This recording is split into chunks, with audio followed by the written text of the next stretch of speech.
As-Sunnah, As-Sunnah, As-Sunnah Foundation. As-Sunnah, As-Sunnah, As-Sunnah Foundation. আসসালামু আলাইকুম ওয়া রাহমাতুল্লাহি ওয়া বারাকাতুহু। আলহামদুলিল্লাহ, আসসালাতু ওয়াসসালামু আলা রাসূলিল্লাহ ওয়া আলা আলিহি ওয়া আসহাবিহি ওয়া মান ওয়ালা, আম্মা বা'দ।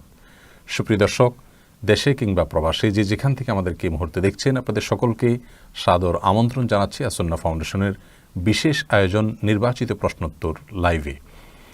এই লাইভে আমরা বিগত লাইভের নির্বাচিত প্রশ্নগুলোর কোরআন এবং হাদিসের আলোকে উত্তর দেওয়ার চেষ্টা করব ইনশাআল্লাহ তাআলা। আজকের এই লাইভে আপনাদের জীবন ঘনিষ্ঠ যে কোনো জিজ্ঞাসা বাংলায় সংক্ষেপে মন্তব্যের ঘরে লিখুন। আমরা সেখান থেকে নির্বাচিত প্রশ্নগুলোর উত্তর নিয়ে হাজির হব ইনশাআল্লাহ পরবর্তী লাইভে। আর বহু মানুষ এমন আছেন যিনি হয়তো গুরুত্বপূর্ণ কোনো প্রশ্নের উত্তর খুঁজছেন যা রয়েছে এই লাইভে। তাদের জন্য এই পোস্টটিকে শেয়ার এবং ওয়াচ পার্টি করে দিতে ভুলবেন না। এর মাধ্যমে আল্লাহ রাব্বুল আলামিনের কাছে আপনি অফুরন্ত সওয়াবের ভাগীদার হতে পারেন ইনশাআল্লাহ তাআলা। প্রিয় দর্শক, আর বিলম্ব না করে ইতিমধ্যে যে সমস্ত প্রশ্নগুলোকে আমরা নির্বাচন করেছি সেগুলো উত্তর দেওয়ার পালা শুরু করি। সাইমা মজুমদার জানতে চেয়েছেন, ঈদের দিন আম্মুকে সাহায্য করার জন্য কিছু মহিলা কাজ করেন, আম্মু ওই মহিলাদেরকে যাওয়ার সময় কিছু গোশত দিয়ে থাকেন, এটা জায়েজ আছে কি নেই? কোরবানির পশুর গোশত কিংবা কোনো অংশ কোনো শ্রমিককে পারিশ্রমিক হিসাবে দেওয়া জায়েজ নেই। সহিহ মুসলিম বর্ণিত হাদিসে আলী রাদিয়াল্লাহু তাআলা আনহু বলেছেন যে নবী করিম সাল্লাল্লাহু আলাইহি সাল্লাম তাঁকে নির্দেশ করেছেন যেন কোরবানির পশুর গোশত কিংবা কোনো কিছু কসাইকে দেওয়া না হয়, অর্থাৎ কসাইকে তার পারিশ্রমিক হিসাবে নগদ অর্থ বা অন্য কিছু চুক্তি অনুযায়ী তাকে দিতে হবে, কিন্তু কোরবানির পশুর গোশতকে কোনোভাবেই দেয়া যাবে না, কারণ গোশত দেওয়ার মানেই হলো সেটাকে পারিশ্রমিক হিসাবে দেওয়া। হ্যাঁ, সেটি গরিব হিসাবে অন্য 10 জন গরিবের মতো তাকে যদি দেওয়া হয় কিংবা প্রতিবেশী হিসাবে দেওয়া হয় তাহলে সেটি সম্পূর্ণ ভিন্ন কথা। ঠিক একইভাবে আমাদের বাসায় যে সমস্ত কাজের লোক থাকেন, সেটা বাঁধা কাজের লোক হোক কিংবা ছুটা, এই সমস্ত কাজের লোকদেরকে আমরা কোরবানির গোশত যদি দিতে হয় তাহলে তাদের যে চুক্তি করা হয়েছে যে পারিশ্রমিকের, সেই পারিশ্রমিক সম্পূর্ণরূপে দিয়ে অতিরিক্ত হিসাবে যদি আমরা গোশত দিই তাহলে সেটি জায়েজ আছে। ঈদের দিন শুধুমাত্র ঘণ্টা বেইজ বা শুধু ঈদের দিনের সাহায্যের জন্য যদি কোনো লোক রাখা হয় তাহলে তাকে সেজন্য পারিশ্রমিক দিতে হবে যথাযোগ্যভাবে, এবং আগেভাগে তাকে সাফ করে দিতে হবে যে তুমি সম্পূর্ণ এই পারিশ্রমিক শুধুমাত্র পাবে, কোরবানি গোশত আমি দেবো কিনা সেটি সম্পূর্ণ স্বতন্ত্র এবং একান্ত আমার বিষয়। এরপর যদি তাকে তার ন্যায্য পারিশ্রমিক দেওয়ার পর অতিরিক্ত হাদিয়া হিসাবে গোশত দেওয়া হয় অন্য 10 জনকে যেভাবে দেওয়া হয় সেই হিসাবে, তাহলে সেটি জায়েজ হবে। আর যদি এমন হয় যে পারিশ্রমিক অল্প দেওয়া হয় বা সে নিজেও অল্প দাবি করে এ আশায় যে জানে গোশত সে যথেষ্ট পরিমাণে পাবে এবং তাতে তার পুষিয়ে যাবে, তাহলে কিন্তু এটি জায়েজ হবে না। এর জন্য পারিশ্রমিক পূর্ণর মাত্রায় তাকে দিতে হবে এবং গোশতটা হতে হবে সম্পূর্ণই এক্সট্রা। এ বিষয়ে আগে থেকে খোলাসা করে নিলে সেটি ইনশাআল্লাহ জায়েজ হবে। এর পরের প্রশ্নটি করেছেন ফায়েজ আহমদ। আপনি জানতে চেয়েছেন, কোরবানির দিন কোন সময় পর্যন্ত না খেয়ে থাকবে? কোরবানি করার আগ পর্যন্ত কিছুই খাওয়া যাবে না? ভাই ফায়েজ আহমদ, কোরবানির দিন দিনের প্রথম খাবার কোরবানির গোশত হওয়া এটি মুস্তাহাব। রাসূল করিম সাল্লাল্লাহু আলাইহি সাল্লামের আমল থেকে এটি সুস্পষ্টভাবে পাওয়া যায়। তিরমিজি এবং মুসনাদ আহমদ সহ বিভিন্ন হাদিসের কিতাবে রয়েছে যে নবী করিম সাল্লাল্লাহু আলাইহি সাল্লাম ঈদুল আজহাতে কোনো কিছু খেতেন না বাসায় এসে কোরবানির গোশত প্রস্তুত হওয়ার আগ পর্যন্ত। বিভিন্ন সালাফ থেকে উক্তি পাওয়া যায় যে কোরবানির গোশতটা এটি মূলত তো আমরা আল্লাহকে দান করে দিয়েছি, আল্লাহর উদ্দেশ্যে পশু জবাই করেছি, তারপর আল্লাহ তাআলা সেটি আমাদেরকে খেতে দিয়েছেন, কেমন যেন আল্লাহর পক্ষ থেকে এটি মেহমানদারি। তো আল্লাহর মেহমানদারের জন্য নিজেকে প্রস্তুত করে রাখা এবং অপেক্ষা করা, এটা আল্লাহর মেহমানদারির সম্মান দেখানোর শামিল। সেই জন্য কোরবানির ঈদে অর্থাৎ ঈদুল আজহাতে আমরা ভোর থেকে কোনো কিছু না খেয়ে কোরবানির গোশত দিয়ে দিনের প্রথম খাবার গ্রহণ করব, এটি মুস্তাহাব বা সুন্নাহ। কিন্তু এটি না করলে যে কোনো গুনাহ হয়ে যাবে এমন নয়। কেউ যদি ডায়াবেটিসের রোগী হন অথবা অন্য কোনো কারণে তার খেতে হয়, তিনি খেতে পারেন। এটি ফরজ বা ওয়াজিবের মতো কোনো গুরুত্বপূর্ণ বিষয় নয় যে এটি লঙ্ঘন করলে কোনো গুনাহ হবে, তবে সাধ্য অনুযায়ী এটি রক্ষা করা ভালো। ঈদুল ফিতরে কোনো কিছু খেয়ে খেজুর ইত্যাদি খেয়ে তারপর ঈদগাহে যাওয়া সুন্নত, কিন্তু ঈদুল আজহাতে সেটি নয়, বরং অপেক্ষা করব কোরবানি গোশতের সেটি প্রস্তুত হলে তারপর সেটি দিয়ে আমরা দিনের প্রথম খাবার গ্রহণ করব। এরপরে প্রশ্ন করেছেন সাদিয়া ইসলাম। আপনি জানতে চেয়েছেন, কোরবানি যদি পিতার উপর আবশ্যক হয় আর টাকা ছেলে দেয় তাতে কি পিতার কোরবানি হবে? কোরবানি একটি আর্থিক ইবাদত, আর আর্থিক ইবাদতের বিষয়ে যদি কারোর আর্থিক ইবাদত অন্য কেউ সম্পাদন করার জন্য সহযোগিতা করেন টাকা দিয়ে, বা তার পক্ষ থেকে তার অনুমতি সাপেক্ষে অন্য কেউ করে দেন, তাহলে সেটি আদায় হয়ে যাবে। এই মূলনীতির আলোকে যদি কারোর কোরবানি অন্য কেউ করে দেন অথবা তার কোরবানি সম্পাদন করার জন্য অন্য কেউ তাকে টাকা দেন কিংবা পশু কিনে দেন, তাহলে তাতে তার কোরবানি আদায় হয়ে যাবে। অর্থাৎ সন্তান যদি বাবাকে কোরবানির পশু কিনে দেন কিংবা টাকা দেন অথবা অন্য কেউ দেন, শুধু সন্তান বলে কোনো কথা নয়, তাহলে সেক্ষেত্রে তার কোরবানি বিশুদ্ধ হয়ে যাবে। তবে যিনি দিয়েছেন তার নিজের কোরবানি তিনি পৃথকভাবে দেন, আর বাবাকে বা অন্য কাউকে কোরবানি করার জন্য আলাদা পশু কিনে হাদিয়া দিলেন, অর্থাৎ তার ইবাদতটা করার জন্য তিনি তাকে সহযোগিতা করলেন, এরকম যদি হয় তাহলে অবশ্যই এতে কোরবানি বিশুদ্ধ হয়ে যাবে। এর পরের প্রশ্ন করেছেন এনায়েত করিম, আপনি জানতে চেয়েছেন কোরবানির অংশীদারের ভাগের সংখ্যা জোড় হলে কি সমস্যা আছে? না, এতে কোনো সমস্যা নেই। আমাদের সমাজে অনেকে মনে করেন যে কোরবানির অংশীদারদের সংখ্যা বেজোড় হতে হবে, অর্থাৎ একটা গরুতে বা একটা ওঁটে বড় পশুতে 3, 5 কিংবা 7 জন মানুষ অংশগ্রহণ করতে পারবেন। এটি মূলত কোরআন হাদিসের কোথাও শর্ত আরোপ করা হয়নি যে কোরবানির পশুতে বেজোড় সংখ্যক মানুষ অংশীদার হতে হবে, বরং জোড় সংখ্যক মানুষও অংশীদার হতে পারেন। গরু বা ওঁটে সর্বোচ্চ 7 জন ব্যক্তির তরফ থেকে কোরবানি বিশুদ্ধ হবে। অতএব 7, 6, 5, 4, 3, 2 যে কোনো সংখ্যক মানুষ একটি গরুতে অংশগ্রহণ করতে পারবে। বেজোড় হতে হবে এমন কোনো বাধ্যবাধকতা নেই। এরপরে প্রশ্ন করেছেন তানজিম সিয়াম, আপনি জানতে চেয়েছেন মন থেকেই কেমন জানি গোস্তের প্রতি একটা আকর্ষণ চলে আসে, এমত অবস্থায় আমার কোরবানি হবে কি না? ভাই তানজিম, আল্লাহ রাব্বুল আলামিন কোরবানির পশুর গোশত খাওয়াকে আমাদের জন্য হালাল করেছেন এবং আল্লাহ তাআলা রীতিমতো কোরআনে কারিমে আয়াত নাজিল করেছেন ফাকুলু মিনহা ওয়া আত'ইমুল বাইসাল ফাকির, অর্থাৎ কোরবানির পশুর গোশত থেকে তোমরা খাও এবং অভাবীদেরকে খাওয়াও। এই আয়াতে আল্লাহ রাব্বুল আলামিন কোরবানির পশুর গোশত আমাদেরকে খেতে নির্দেশ করেছেন। অতএব কোরবানির পশুর গোশত খাবো আমরা, সে আকর্ষণ, সে আগ্রহ আমাদের মধ্যে থাকলে এটি কোরবানির জন্য কোনো ক্ষতিকর কিছু হবে না। নবী করিম সাল্লাল্লাহু আলাইহি সাল্লাম সম্পর্কে মুসনাদে আহমদ এবং তিরমিজি সহ বিভিন্ন হাদিসে কিতাবে বর্ণিত হয়েছে যে তিনি তার কোরবানির গোশত খেতেন। অতএব কোরবানির গোশতের প্রতি আগ্রহ থাকাটা দোষের কিছু নয়। তবে যদি গোশতটাই মুখ্য হয়, সওয়াবটা গৌণ হয় এবং গোশত সংগ্রহের জন্য, গোশত খাওয়ার জন্যই মূলত কোরবানির আয়োজন করা হয়, আল্লাহ মাফ করুন, তাহলে সেক্ষেত্রে এটি অবশ্যই কোরবানি নষ্ট হওয়ার কারণ হবে এবং এর কারণে কোরবানি বিশুদ্ধ হবে না, কোরবানির ইবাদতের সওয়াব পাওয়া যাবে না। হ্যাঁ, আমরা আল্লাহর সন্তোষের জন্য কোরবানি করছি এবং আল্লাহর দেওয়া হাদিয়া হিসাবে গোশত আমরা গ্রহণ করব, খাবো, সেই মানসিকতা থেকে গোশতের প্রতি আকর্ষণ থাকলে বা গোশতের জন্য অপেক্ষা করলে, আগ্রহী থাকলে সেটি দর্শনীয় হবে না। বিষয়টি নির্ভর করে একান্ত নিয়তের উপরে। এরপরে প্রশ্ন করেছেন আবু বকর সিদ্দিক, আপনি জানতে চেয়েছেন আমার বাসার কলিং বেলে সালামের টোন দেওয়া, এই সালামের কি জবাব দিতে হবে? কলিং বেলে যে সালাম আছে রেকর্ড করা, এই সালামের জবাব দেওয়া আবশ্যক নয়। এমনিতে সরাসরি কেউ কাউকে সালাম দিলে সেটির জবাব দিতে হয় এবং কোরআনে কারিমে আল্লাহ রাব্বুল আলামিন বিষয়ে স্পষ্ট নির্দেশ করেছেন। তোমাদেরকে যখন কেউ সালাম দেয়, আল্লাহ তাআলা বলেছেন ইদা হুয়্যিতুম বিতাহিয়্যাতিন ফাহাইয়্যু বিআহসানা মিনহা আও রুদ্দুহা, তোমাদেরকে কেউ যখন সালাম দেয় তখন তার চাইতে উত্তম ভাষায় তাকে তুমি রিপ্লাই করো, কিংবা সে যেটুকু বলে তোমাকে সালাম নিবেদন করে কমপক্ষে সেটুকু তাকে ফেরত দাও। তো আয়াতের আলোকে সালামের জবাব দেওয়াটা আবশ্যক, ওয়াজিব।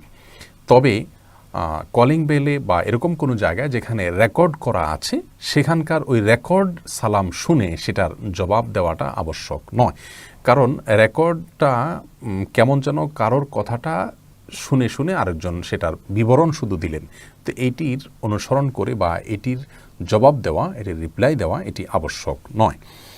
এরপরে প্রশ্ন করেছেন এমডি ফারুক হোসেন খন্দকার, আপনি জানতে চেয়েছেন কোরবানির পশুর ছবি ফেসবুকে আপলোড দেওয়া কি সঠিক?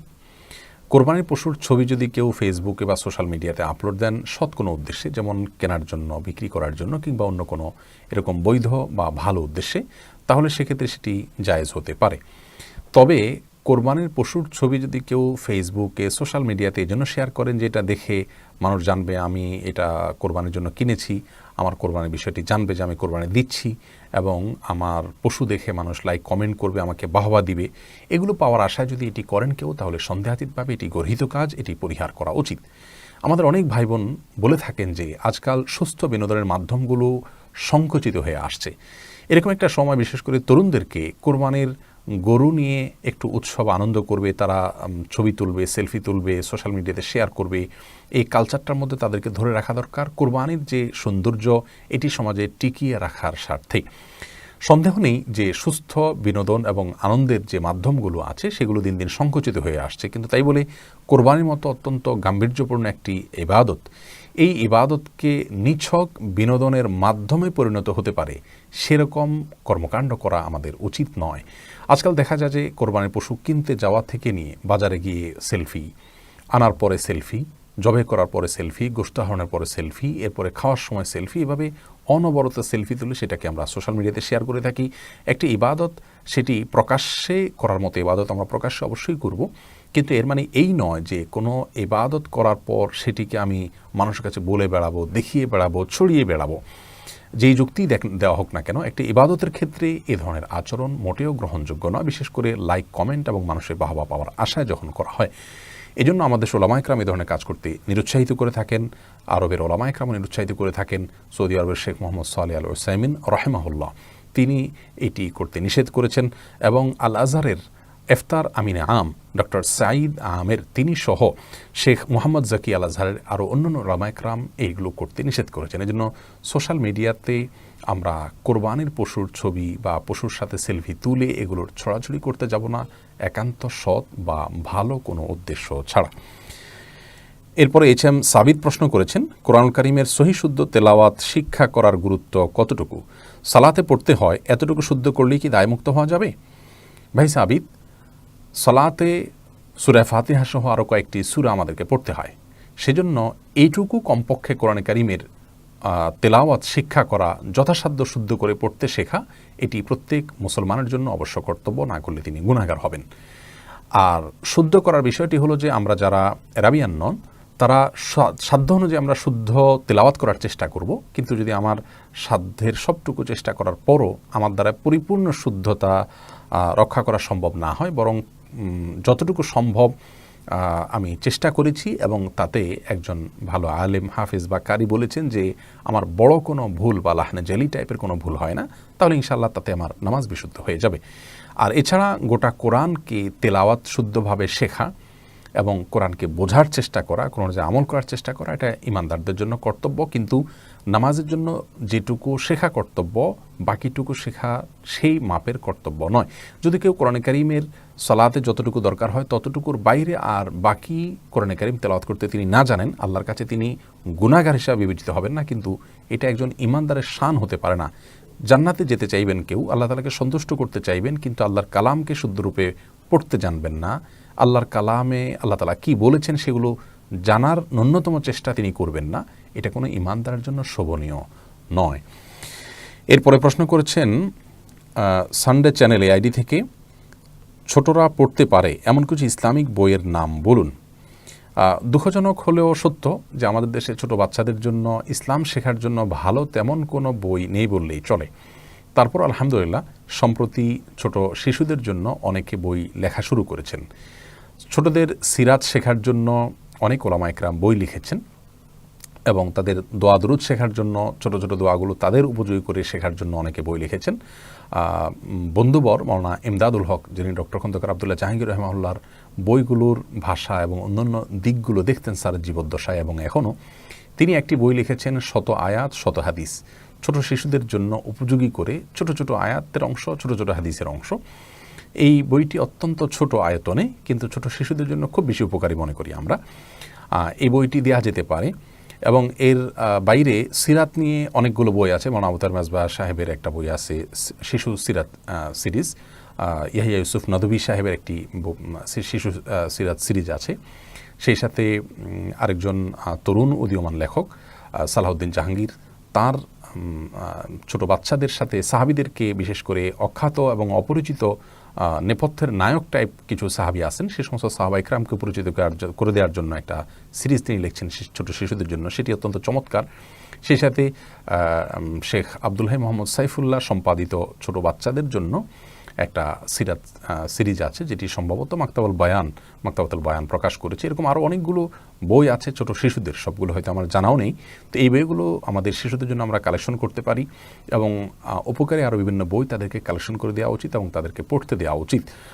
ছোট শিশুদেরকে দোয়া দুরূদ শেখানোর জন্য বিশেষ করে স্টিকার তৈরি করে, সুন্দর সুন্দর স্টিকার তৈরি করে এটাকে বিভিন্ন দরজা ইত্যাদিতে লাগিয়ে লাগিয়ে যেখানে যে দোয়া পড়ার দরকার সেই জায়গায় সেটাকে আপনার স্টিকার হিসাবে ইউজ করার জন্য চড়ুই পাবলিকেশনসের একটা প্রকাশনা আমার নজরে এসছে, সেটি নেওয়া যেতে পারে বাচ্চাদের জন্য। সেই সাথে তাদের আরও ছোটো ছোটো কিছু সংকলন আছে বাচ্চাদের জন্য, এগুলো খুবই ভালো। বাজারে আরও হয়তো অনেক কিছু আছে, কিন্তু আমার নজরে যে কয়টা পড়েছে আমি শুধু সেগুলো বললাম। আল্লাহ তাআলা আমাদের শিশুদেরকে কোরআনের দিকে, হাদিসের দিকে আমরা যেন অগ্রসর করে নিয়ে যেতে পারি, সেই চেষ্টা যেন আমরা চালাতে পারি, সেই তৌফিক দান করুন। আমাদের শিক্ষা ব্যবস্থা সহ সমাজের নানা সিস্টেম আমাদের শিশুদেরকে ইসলাম বিমুখ করে তুলছে। তো এই জন্য আমাদেরকে এক্সট্রা মেহনত করতে হবে তাদেরকে দিনের উপরে টিকিয়ে থাকতে সহযোগিতা করার জন্য। এরপরে প্রশ্ন করেছেন সাজিয়া সুলতান, আপনি জানতে চেয়েছেন মেয়েদের হাঁটা কেমন হওয়া উচিত। এই প্রশ্ন শুনে আমাদের অনেক দর্শকরা হয়তো বলবেন যে মেয়েরা কিভাবে হাঁটবে সেটাও ইসলাম এসে বলে দিবে, মানে মেয়েদের কোনো স্বাধীনতা নাই, তারা কিভাবে হাঁটবে সে ব্যাপারেও তাদের স্বাধীনতা নাই। প্রিয় ভাই আমার, এই প্রশ্ন তিনিই করতে পারেন যিনি আসলে ঈমান কি সেটি জানেন না।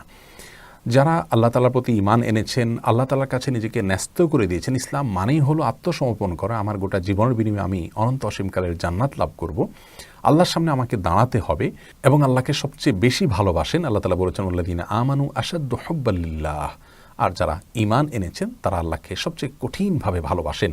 তো এরকম ভালোবাসা যারা আল্লাহর প্রতি রাখেন তারা তাদের প্রতিটি কাজ, প্রতিটি উঠা বসা সব কিছুকে আল্লাহ তাআলার আদেশ এবং নিষেধ এর মাধ্যমে পরখ করে করে তারা চলতে ভালোবাসেন, পছন্দ করেন। এটাই হলো প্রকৃতি ইমানদার এবং মুসলমানের দাবি। আর এটি শুধুমাত্র মেয়েদের বেলায় প্রযোজ্য তা নয়, বরং পুরুষদের বেলায়ও প্রযোজ্য। কিছু ক্ষেত্রে আল্লাহ রাব্বুল আলামিন পুরুষদের জন্য বিশেষ বিশেষ আদেশ এবং নিষেধ আরোপ করেছেন, আবার কিছু কিছু ক্ষেত্রে মেয়েদের জন্য আদেশ এবং নিষেধ আরোপ করেছেন। যেমন সাধারণভাবে আল্লাহ রাব্বুল আলামিন অহংকার করে, অহংকারী মানুষের মতো দাম্ভিকতার সাথে যেন না হাঁটা হয় সে বিষয়ে আল্লাহ তাআলা নির্দেশ করেছেন, সূরা লুকমানে রয়েছে। তেমনিভাবে কর্কশ ভাষায় যেন কথা না বলে সে বিষয়ে নিষেধাজ্ঞা রয়েছে। এরকম আরও অনেক দিক নির্দেশনা আল্লাহ রাব্বুল আলামিন আমাদেরকে দিয়েছেন, আমাদের দৈনন্দিন জীবনে কীভাবে আমরা চলাফেরা করবো সে বিষয়ে।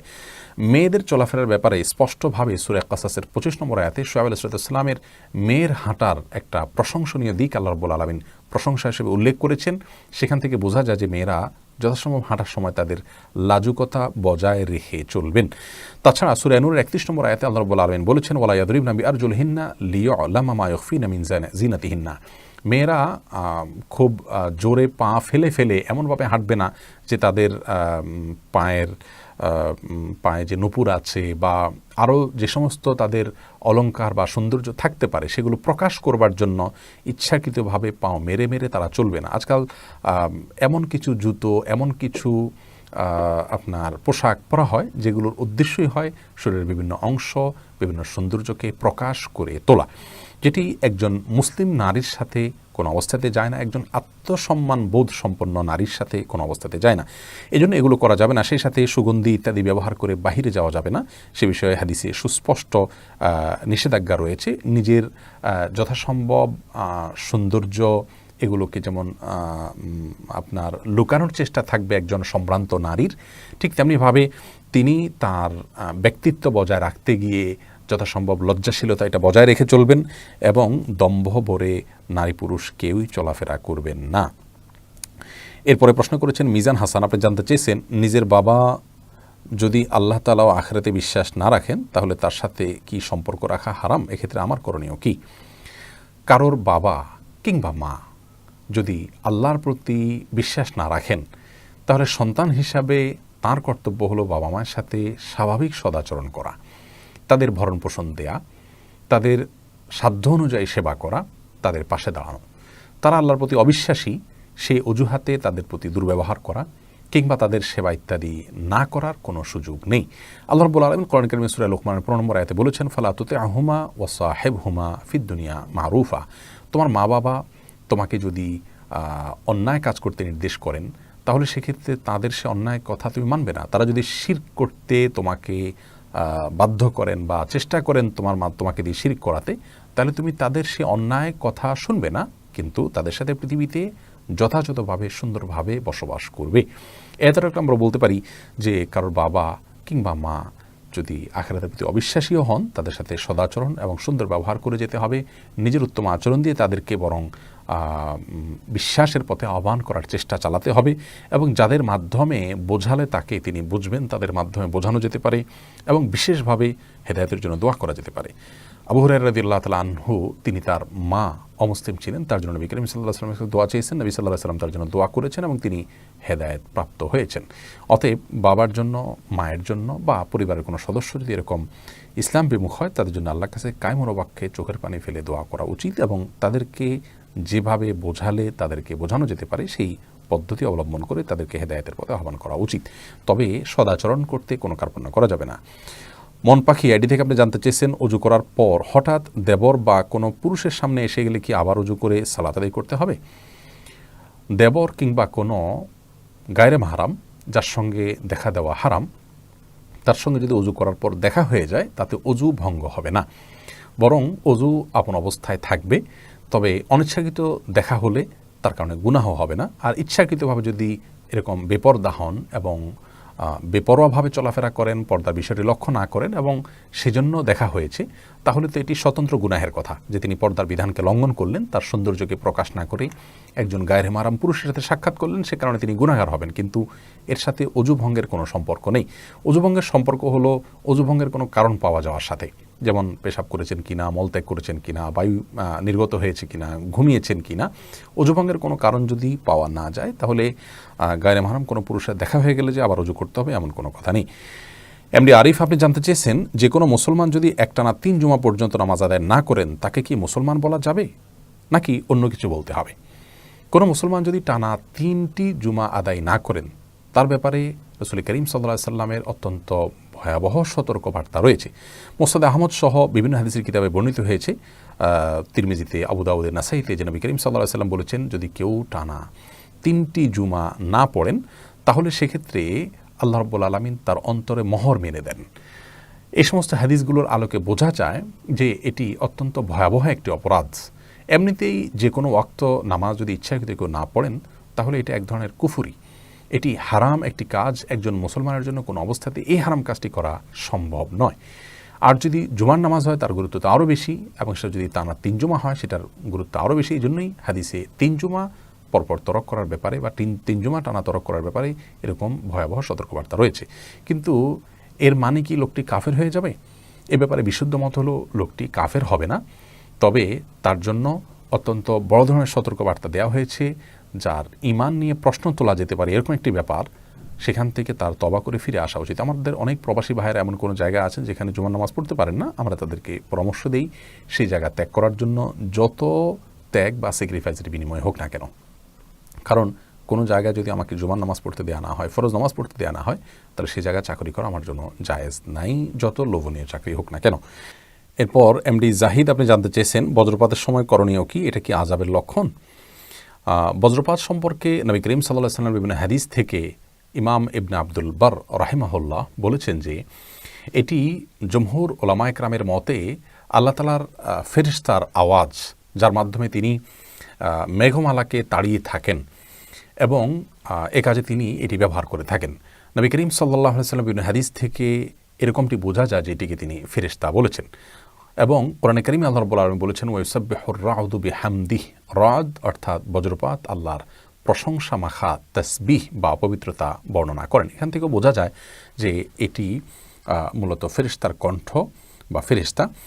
এ ব্যাপারে আব্দুল্লাহ ইবনে জুবায়ের রাদিয়াল্লাহু তাআলা আনহু, তার ব্যাপারে সহিহ বুখারী শরীফ হাদিসে বর্ণিত হয়েছে যে তিনি বজ্রপাতের শব্দ শুনলে কথা বলা বন্ধ করে দিতেন এবং তিনি দোয়া পড়তেন, এই জিকির পড়তেন, সুবহানা মা ইউসাব্বিহুর রা'দু বিহামদিহি ওয়াল মালাইকাতু মিন খিফাতি, অর্থাৎ ওই আল্লাহর পবিত্রতা বর্ণনা করছি যার প্রশংসা মাখা তাসবিহ বর্ণনা করে বজ্রপাত, এবং ফেরেশতারা যার ভয়ে সন্ত্রস্ত থাকেন এবং পবিত্রতা বর্ণনা করেন। তো এই দোয়া পাঠ করা বজ্রপাতের সময় এটি হলো সুন্নাহ। আবারও বলছি, সুবহানা মা ইউসাব্বিহুর রা'দু বিহামদিহি ওয়াল মালাইকাতু মিন খিফাতি। এছাড়া আরেকটি দোয়ার কথা বিভিন্ন হাদিস কিতাবে রয়েছে, আল্লাহুম্মা লা তাকতুলনা বিগাদাবিক ওয়া লা তুহলিকনা বিআযাবিক ওয়া আফিনা ক্বাবলা যালিক, কিন্তু সে হাদিসকে বেশিরভাগ মুহাদ্দিসিন কেরাম দাঈফ, কেউ কেউ দাঈফ জিদ্দান বা অত্যন্ত দাঈফ হিসাবে গণ্য করেছেন। এরপরে হাফসা লিজা আপনি জানতে চেয়েছেন প্রতিবন্ধী শিশুর ব্যাপারে ইসলাম কি বলে, তার নামাজ রোজার বিধান কি, প্রতিবন্ধী বাচ্চা মেরে ফেললে তার হুকুম কি। আল্লাহ রাব্বুল আলামিনের পক্ষ থেকে আমাদের জন্য পরীক্ষার অংশ হিসাবে প্রতিবন্ধী সন্তান আল্লাহ তাআলা দিয়ে থাকেন। যে বাবা মাকে আল্লাহ তাআলা প্রতিবন্ধী সন্তান দিয়েছেন, তিনি যদি সেই সন্তানকে পেয়ে সবর করেন এবং তার সেবা যত্ন করেন, সন্দেহাতীতভাবে আল্লাহর পক্ষ থেকে তিনি আজর আজিম লাভ করবেন। কারণ বিভিন্ন হাদিস থেকে বোঝা যায় যে ইন্না আযামাল জাযাই মা আযামিল বালা, মানুষের প্রতি আল্লাহ তাআলার পক্ষ থেকে পরীক্ষা যত কঠিন হবে তার সওয়াব তত তিনি বেশি পাবেন। অতএব যিনি প্রতিবন্ধী শিশু জন্ম দিয়েছেন, গর্ভে ধারণ করেছেন, লালন পালন করছেন, তিনি সাধারণ শিশু মানুষ করে অন্য যে কোনো মা বাবা যে পরিমাণ সওয়াব পেয়ে থাকেন তার চাইতে ইনি বেশি সওয়াব পাবেন তার কষ্ট এবং পরিশ্রমের কারণে। এবং প্রতিবন্ধী শিশু এটি আঁচ করতে পেরে সেটিকে হত্যা করে ফেলা মাতৃগর্ভ থেকে ইসলাম শরীয়তের দৃষ্টিকোণ থেকে এটি জায়েজ নয়। আল্লাহ রাব্বুল আলামিন কোরআনুল কারীম সূরা নিসার 93 নম্বর আয়াতে ইচ্ছাকৃতভাবে কোনো মানুষ হত্যা করাকে অপরাধ হিসাবে আখ্যায়িত করেছেন এবং তার জন্য কষ্টদায়ক এবং যন্ত্রণাদায়ক এবং মহাশাস্তির কথা আল্লাহ রাব্বুল আলামিন বলেছেন। এজন্য আল্লাহর এই পরীক্ষায় উত্তীর্ণ হওয়ার চেষ্টা করা দরকার। যিনি নিজে প্রতিবন্ধী হিসাবে জন্মগ্রহণ করেছেন বা দুনিয়াতে এসেছেন, তার জন্য নবী করিম সাল্লাল্লাহু আলাইহি ওয়াসাল্লাম হাদিস থেকে বিভিন্ন সুসংবাদের কথা আমরা জানতে পারি। যেমন তিরমিজির একটি হাদিস থেকে আমরা জানতে পারি যে নবী করিম সাল্লাল্লাহু আলাইহি ওয়াসাল্লাম বলেছেন, মা ইয়াযালুল বালাউ বিল মুমিনি ওয়াল মুমিনাতি ফি নাফসিহি ওয়া ওয়ালাদিহি ওয়া মালিহি। আল্লাহ রাব্বুল আলামিন ঈমানদারকে তার নিজের, তার সন্তানের এবং তার সম্পদের মধ্যে পরীক্ষা দেন। এই যে সন্তানের মধ্যেও আল্লাহ তাআলা পরীক্ষা দেন, সেটা অসুস্থ বা বিকলাঙ্গ কিংবা প্রতিবন্ধী সন্তান দিয়েও আল্লাহ তাআলা পরীক্ষা নেন। তো এরকম অবস্থায় যদি কেউ সবর করতে পারেন তাহলে আল্লাহ রাব্বুল আলামিনের কাছে তিনি সাক্ষাৎ করেন এমন অবস্থায় যে তার কোনো ভুল বা অপরাধ থাকে না। অন্য এক হাদিসে আসছে নবী করিম সাল্লাল্লাহু আলাইহি ওয়াসাল্লাম বলেছেন যে আল্লাহ তাআলা ঈমানদার বান্দাকে তার শরীরে কোনো প্রকার ত্রুটি দিয়ে পরীক্ষা করেন এবং ফেরেশতাদেরকে বলেন যে আমার এই বান্দার নেক আমল তুমি লেখো যাতে সে করতে পারে। যদি তাকে আল্লাহ তাআলার উপর সুস্থ করে দেন তাহলে তো সে পবিত্র হয়ে গেল, আল্লাহ তাআলা তার গুনাহ মাফ করলেন। আর যদি এই অবস্থা তার মৃত্যু হয় তো আল্লাহ তাআলা তাকে ক্ষমা করেন এবং রহমত করেন, দান করেন। এটি মুসনাদ আহমদ ইবনে হাদিস কিতাবে বর্ণিত হয়েছে। এই জন্য এই অবস্থায় সবর করা উচিত। যদি একান্ত মানে গর্ভস্থ সন্তানের অবস্থা এরকম হয় যে এই সন্তান যদি বেঁচে থাকে এবং তার যদি পৃথিবীতে স্বাভাবিকভাবে প্রক্রিয়া যদি তার আসার পথ খোলা রাখা হয় তাহলে সেক্ষেত্রে মায়ের জীবনে হুমকি রয়েছে এবং জোরালো হুমকি রয়েছে। এরকম যদি হয় তাহলে সেক্ষেত্রে সেই সন্তান নষ্ট করার অনুমোদন দিয়ে থাকেন উলামা একরাম এবং সেটিও বিভিন্ন শর্ত সাপেক্ষে। এরপরে প্রশ্ন করেছেন এমডি সিদ্দিক, আপনি জানতে চেয়েছেন পুরুষের শরীরের সতরের সীমা কতটুকু। একজন পুরুষের শরীরের সতরের সীমা নাভি থেকে হাঁটু পর্যন্ত, এটি জমহুর উলামা একরামের বক্তব্য এবং নবী করিম সাল্লাল্লাহু আলাইহি ওয়াসাল্লামের হাদিস থেকেও এটি বোঝা যায়। যেমন একটি হাদিস বর্ণিত হয়েছে মা বাইনা সুররাতি ওয়ার রুকবাতি আওরাতুন, অর্থাৎ পুরুষদের ঘরে বলা হচ্ছে যে নাভি থেকে নিয়ে হাঁটুর মধ্যবর্তী যে অঞ্চল বা অংশ আছে এটি হলো সতর, যেটা ঢেকে রাখতে হয় একজন পুরুষকে, সেটি তার জন্য ফরজ নামাজের বাইরে সর্বাবস্থায়। কোনো কোনো ওলামা একরাম ইমাম আহমদ বিন হাম্বল রাহিমাহুল্লাহ একটি বর্ণনা পাওয়া যায় যে তিনি রানকে সতরের অন্তর্ভুক্ত বলেননি, কিন্তু সেটি গ্রহণযোগ্য নয়। বরং জমহুর এবং প্রায় সকল ওলামা একরামের মত হলো যে নাভি থেকে হাঁটু পর্যন্ত পুরাটুকুই পুরুষের জন্য সতর। মেয়েদের সতর অবশ্য পুরো শরীর অন্য পুরুষের সঙ্গে সামনে, তবে বাসা বাড়িতে তারা তাদের যেগুলো খোলা থাকে হাত, মুখ, পায়ের পাতা, এই সমস্ত অংশগুলো তারা তাদের মাহরামদের সামনে উন্মুক্ত রাখতে পারবেন। এরপরে প্রশ্ন করেছেন মাহজুবা তাবাসসুম, আপনি জানতে চেয়েছেন বোঁচা নাকের জন্য বিয়েতে সমস্যা হচ্ছে, এমন অবস্থায় নাক সার্জারি করে টিকালো করা জায়েজ আছে কি না।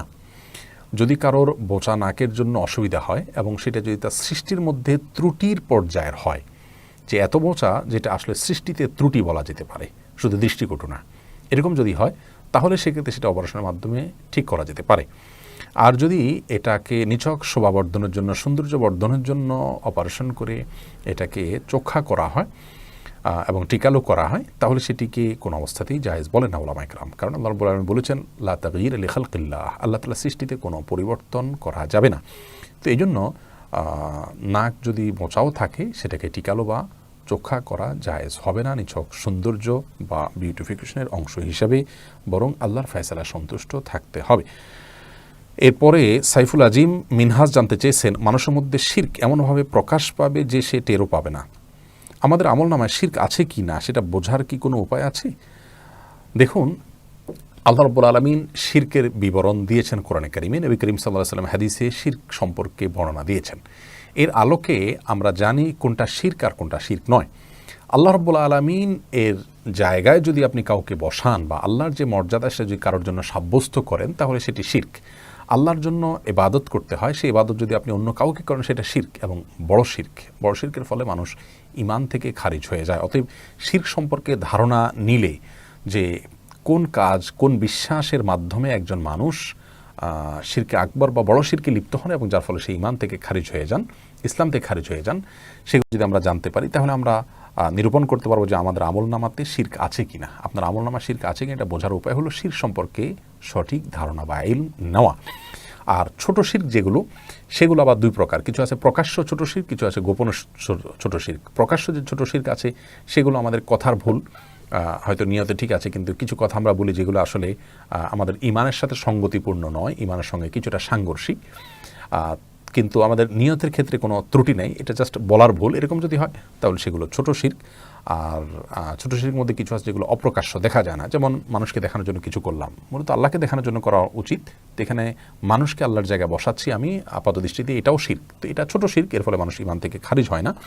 এ ধরনের শিরক থেকে বাঁচার জন্য ওই যে শিরক সম্পর্কে ধারণা নিতে হবে আমাদেরকে, সেই সাথে আল্লাহর রাব্বুল কাছে একটা বিশেষ দোয়া করতে হবে, যেটি সূরা মুসনাদে আহমদে বর্ণিত হয়েছে যে রাসূল আকরাম সাল্লাল্লাহু আলাইহি ওয়াসাল্লাম একটি দোয়া শিক্ষা দিয়েছেন এবং বলেছেন যে শিরক এত সূক্ষ্মভাবে আমাদের মধ্যে প্রবেশ করবে যে পিপিলিকা যখন হাঁটে তখন এটা যতটা সূক্ষ্ম হয় তার চাইতেও সূক্ষ্মভাবে আমাদের ভেতরে শিরক ঢুকে পড়বে। নবী করিম সাল্লাল্লাহু আলাইহি ওয়াসাল্লাম এই কথা বলে আমাদেরকে শিরক থেকে বেঁচে থাকার জন্য তিনি আহ্বান করেছেন। এবং কেউ জিজ্ঞাসা করেছে যে আমরা কিভাবে এই শিরক থেকে আমরা বেঁচে থাকব, তখন নবী করিম সাল্লাল্লাহু আলাইহি ওয়াসাল্লাম একটি দোয়া শিক্ষা দিয়েছেন। দোয়াটি হলো আল্লাহুম্মা ইন্না নাউযু বিকা আন নুশরিকা বিকা শাইআন না'লামুহু ওয়া নাস্তাগফিরুকা লিমা লা না'লামুহু। যার অর্থ হলো আল্লাহুম্মা ইন্না নাউযু বিকা মিন আন নুশরিকা বিকা শাইআন না'লামুহু, আল্লাহ জ্ঞাতসারে আপনার প্রতি শিরক করা থেকে আমরা আপনার আশ্রয় প্রার্থনা করি যেন শিরকের অপরাধ আমার দ্বারা না হয়। আবার অজ্ঞাতসারে আমাদের অজান্তে কোনো শিরক আপনার প্রতি হয়ে যায় কিনা সে বিষয় থেকে আমরা আপনার আশ্রয় প্রার্থনা করি। তো এ দোয়া আমরা পাঠ করব। এটি অন্যান্য হাদিসের কিতাবে বিভিন্ন ভাষ্যেও আসছে, যেমন আল্লাহুম্মা ইন্নী আস্তাগফিরুকা লিমা আ'লাম ওয়া আস্তাগফিরুকা লিমা লা আ'লাম। এটি এক বচন, আগেরটা বহু বচন, প্রায় কাছাকাছি একই জিনিস। তো এভাবে দোয়া করে আমরা ছোট শিরক বা যে কোনো শিরক থেকে বেঁচে থাকার জন্য আল্লাহ তাআলার কাছে আশ্রয় প্রার্থনা করতে পারি। এরপর প্রশ্ন করেছেন সাইফুল ইসলাম, আপনি জানতে চেয়েছেন ডিভোর্সপ্রাপ্ত মেয়েকে বিয়ে করার বিধান কি, ডিভোর্সপ্রাপ্ত মেয়েকে বিয়ে করার বিশেষ ফজিলত আছে কি না। ডিভোর্সপ্রাপ্ত মেয়েকে বিয়ে করাটা আমাদের সমাজে অনেকটা দর্শনীয় ব্যাপারের মতো হয়ে গেছে, কেউ করতে চায় না। এই দৃষ্টিকোণ থেকে যদি একজন অসহায় নারীর অভিভাবকত্ব কেউ করেন আর সে উদ্দেশ্যে তিনি ডিভোর্সি নারী বিয়ে করেন তাহলে এটি অনেক বড় সওয়াবের কাজ হবে। আর এমনি স্বাভাবিক অবস্থাতে একজন কুমারী মেয়েকে যেমন বিবাহ করা জায়েজ, একজন ডিভোর্সি মেয়েকেও বিয়ে করা জায়েজ। আল্লাহ রাব্বুল আলামিন সূরা তাহরিমের 5 নম্বর আয়াতে মেয়েদের বিবাহ করা প্রসঙ্গে বলেছেন সাইয়্যিবাতিন ওয়া আবকারা, অর্থাৎ যারা ডিভোর্সি কিংবা বিধবা তারা, অর্থাৎ যাদের একবার বিবাহ হয়েছে সে সমস্ত মেয়েরা এবং যাদের বিবাহ হয়নি কুমারী, উভয় শ্রেণী মেয়েদের বিয়ের কথা আল্লাহ তাআলা বলেছেন। এখান থেকে বোঝা যায় যে এটাকে দোষণীয় মনে করা কিংবা এটার প্রচলন সমাজে না থাকা এটা এক ধরনের সামাজিক ত্রুটি, এটিকে ভাঙা উচিত এবং কোনো মেয়ের ডিভোর্স হয়ে গেলে কিংবা বিধবা হয়ে গেলে তাদেরকে বিবাহ বসতে উদ্বুদ্ধ করা উচিত। অনেকে বিবাহ বসতে চান না, সেটিও আমাদের সমাজের কারণে। সৌরভ এসকে আপনি জানতে চেয়েছেন আগুনে পুড়ে মারা গেলে কি শহীদ হয়, তার মর্যাদা কি আল্লাহর রাস্তায় শহীদের মর্যাদার সমান। আগুনে পুড়ে মারা গেলে শাহাদাতের মর্যাদা লাভ করবেন। নবী করিম সাল্লাল্লাহু আলাইহি ওয়াসাল্লাম বিভিন্ন হাদিসে শাহাদাতের মর্যাদা লাভ করবে এরকম ব্যক্তিদের প্রকার উল্লেখ করা যায়। কোনো কোনো হাদিসে আসছে যে শাহিদু খামসুন, 5 ব্যক্তি শাহাদাতের মর্যাদা লাভ করবে। এর ভিতরে নবী করিম সাল্লাল্লাহু আলাইহি ওয়াসাল্লাম বলেছেন যিনি আগুনে পুড়ে মারা যান তার কথা, তেমনিভাবে পানিতে ডুবে মারা যান, কোনো কিছু নিচে চাপা পড়ে মারা যান, এই ব্যক্তিকে নবী করিম সাল্লাল্লাহু আলাইহি ওয়াসাল্লাম শহীদের মর্যাদা পাবেন বলে বলেছেন। পেটের পীড়া মারা গেছেন তাদের জন্য বলেছেন। আবু দাউদের একটা হাদিসে আসছে ওয়াসাহিবুল হারিকি শহীদ, যে ব্যক্তি আগুনে পুড়ে মারা গেলেন তিনি শহীদ হবেন, অর্থাৎ শহীদের মর্যাদা পাবেন। তবে এই শহীদ আল্লাহর রাস্তায় নিজের জীবন বিলিয়ে যিনি শহীদ হয়েছেন আল্লাহর দ্বীনকে বুলন্দ করবার জন্য, তার সমপর্যায়ের শহীদ হবেন না, তিনি হবেন শহীদে হাকিকি বা প্রকৃত অর্থে এবং সার্বিক বিচারে শহীদ। আর এভাবে যারা মৃত্যুবরণ করেন তারা হলেন হুকমান শহীদ, অর্থাৎ বিধানগতভাবে তাদেরকে শহীদ বলা হবে, তারা শহীদের সওয়াবটা লাভ করবেন, কিন্তু পৃথিবীতে একজন সাধারণ মানুষের মতো তাদেরকে গোসল দিবে, দাফন করতে হবে। এরপর আলামিন জানতে চেয়েছেন, আমার বিবাহ করার সক্ষমতা থাকা সত্ত্বেও আমি বিবাহ না করলে কি গুনাহগার হব? ভাই আলামিন, সাধারণ অবস্থাতে, একেবারে স্বাভাবিক অবস্থাতে বিবাহ করা সুন্নাত, অর্থাৎ কারোর যদি এমন হয় যে তিনি শারীরিক এবং আর্থিকভাবে সঙ্গতি রাখেন বিবাহ করার, কিন্তু বিবাহ না করলে যে তিনি কোনো গুনাহে লিপ্ত হয়ে যাবেন এমনও নয়, বরং নিজেকে নিয়ন্ত্রণ করার যথেষ্ট সুযোগ তার আছে, এরকম স্বাভাবিক অবস্থাতে বিবাহ করাটা সুন্নত এবং উত্তম। নবী করিম সাল্লাল্লাহু আলাইহি ওয়াসাল্লাম এ ধরনের পরিস্থিতিতে বিবাহ করতে উৎসাহিত করেছেন, এবং সাহাবীদের মধ্যে কেউ কেউ মনে করতেন যে বিবাহ না করে থাকাটা নেক আমল, এবং বিবাহ করলে দুনিয়ার ঝামেলা হবে, সংসার হবে, এই সময়টুকু আল্লাহকে দেয়া যাবে। তখন নবী করিম সাল্লাল্লাহু আলাইহি ওয়াসাল্লাম তাদেরকে ডিসকারেজ করে বলেছেন যে আমি তোমাদের চাইতে দ্বীনের পথে, তাকওয়ার পথে বেশি অগ্রসর, আল্লাহকে ভয় তোমাদের চাইতে বেশি করি, তারপরও আমি বিবাহ করি, এবং আমি কিছু সময় রোজা রাখি, কিছু সময় রোজা রাখি না, কিছু সময় ঘুমাই, কিছু সময় ইবাদত করি। অর্থাৎ নবী সাল্লাল্লাহু আলাইহি ওয়াসাল্লাম এখানে বিবাহের বিষয়টিকে উত্তম হিসাবে সাব্যস্ত করেছেন তাদের সেই চিন্তার চাইতে। এই জন্য স্বাভাবিক অবস্থায় বিবাহ করা সুন্নাহ। কিন্তু কোনো ব্যক্তি যদি এমন হয় যে তিনি শারীরিক এবং আর্থিকভাবে সঙ্গতি রাখেন বিবাহ করার, আর বিবাহ না করলে তিনি গুনাহে লিপ্ত হয়ে যাওয়ার আশঙ্কা আছে, সেটা চোখের গুনাহ, মনের গুনাহ এবং নানা রকমের গুনাহ হতে পারে সংশ্লিষ্ট, এসব গুনাহে লিপ্ত হওয়ার আশঙ্কা যদি থাকে, তাহলে তার বিবাহ করার সক্ষমতা থাকা সত্ত্বেও বিবাহ না করাটা তার জন্য অবশ্যই গুনাহের কারণ হবে। এরকম অবস্থাতে বিবাহ না করে থাকা উচিত নয়। এরপরে জাকির জানতে চেয়েছেন, গণক বা জ্যোতিষীদের কথা বিশ্বাস করার পরিণাম কি? গণক বা জ্যোতিষীদের কাছে যাওয়া ইসলাম শরীয়তের দৃষ্টিকোণ থেকে একটি গুনাহের কাজ, আর তাদের কথা বিশ্বাস করা আরেকটি অপরাধ। সহিহ মুসলিম হাদিসে বর্ণিত হয়েছে, নবী করিম সাল্লাল্লাহু আলাইহি ওয়াসাল্লাম বলেছেন, মান আতা আররাফান ফাসআলাহু আন শাইইন ফাসাদ্দাকাহু, যে ব্যক্তি কোনো গণকের কাছে এলো, এসে তাকে কোনো বিষয় সম্পর্কে জিজ্ঞাসা করলো, এরপরে গণক যে তথ্য দিল, ভবিষ্যৎবাণী করলো, সেটাকে সে বিশ্বাস করলো, এরকম যদি হয় তাহলে লাম তুকবাল লাহু সালাতু 40 ইয়াওমা, তাহলে তার 40 দিনের সালাত কবুল হবে না। অন্য হাদিসে আসছে, আবু দাউদে নবী করিম সাল্লাল্লাহু আলাইহি ওয়াসাল্লাম বলেছেন, যে ব্যক্তি কোনো গণকের কাছে আসলো, এরপরে তাকে সত্যায়ন করলো, তার কোনো তথ্য বিশ্বাস করলো, সে ব্যক্তি মুহাম্মদ সাল্লাল্লাহু আলাইহি ওয়াসাল্লামের প্রতি যা নাজিল হয়েছে এটাকে অবিশ্বাস করলো। এই ধরনের জঘন্য অপরাধ এটি। এরপরে সাইদিক পারভেজ জানতে চেয়েছেন, মেয়েদের নখে নেইল পালিশ লাগালে অজু হবে কি না? বাজারে যে সমস্ত নেইল পালিশ সচরাচর পাওয়া যায়, আমরা জানি এই নেইল পালিশগুলো ব্যবহার করলে নখের উপরে আলাদা একটা স্তর বা আবরণ, লেয়ার সৃষ্টি হয়ে যায়, যেটা পরবর্তীতে খসে খসে পড়ে। তো এই লেয়ার থাকার কারণে অজু বা গোসলের সময় যে পানি ব্যবহার করা হয়, সে পানি আমাদের ত্বকে যায় না, লেয়ারের উপর দিয়ে চলে যায়, যার কারণে অজু হবে না। নবী করিম সাল্লাল্লাহু আলাইহি ওয়াসাল্লাম বলেছেন, ওয়াইলুল লিল আকাব মিনান নার, অর্থাৎ তোমাদের পায়ের গিরা গোড়ালিকে অজু করার সময় ভালো করে ধোও, যাতে সেগুলো শুষ্ক না থাকে, কারণ শুষ্ক থাকলে সেটির কারণে তোমাদেরকে জাহান্নামে যেতে হবে। তাহলে বোঝা গেল যে অজুর সময় অজুর কোনো অঙ্গ বা অঙ্গের অংশ বিশেষ যদি শুকনো থাকে, তাহলে অজু হবে না, একইভাবে ফরজ গোসল হবে না। এই জন্য কোনো মুসলিম নারী যদি মাসিক অবস্থায় থাকেন, তার জন্য সালাতের বিধান নাই, ওই সময় তিনি নেইল পালিশ ব্যবহার করতে পারেন, কিংবা তিনি নেইল পালিশ ব্যবহার করলেন অজু করার পর, এরপরে পরবর্তী সালাতের সময় যখন হবে, তার যদি অজু করতে হয়, তাহলে তার আগে আগে তিনি সেটাকে রিমুভ করে ফেলবেন। এইভাবে নেইল পালিশ ব্যবহার করতে পারেন। আর সাধারণ অবস্থাতে নেইল পালিশ ব্যবহার করলে অবশ্যই তাকে অজু করার আগে রিমুভ করতে হবে, কারণ নেইল পালিশ থাকলে অজু হবে না। আবদুল্লাহ সাব্বির জানতে চেয়েছেন, কুরিয়ার পার্সেলের ব্যবসা করা কি হালাল? এই ব্যবসা মাঝে মধ্যে হারাম পার্সেল আসে।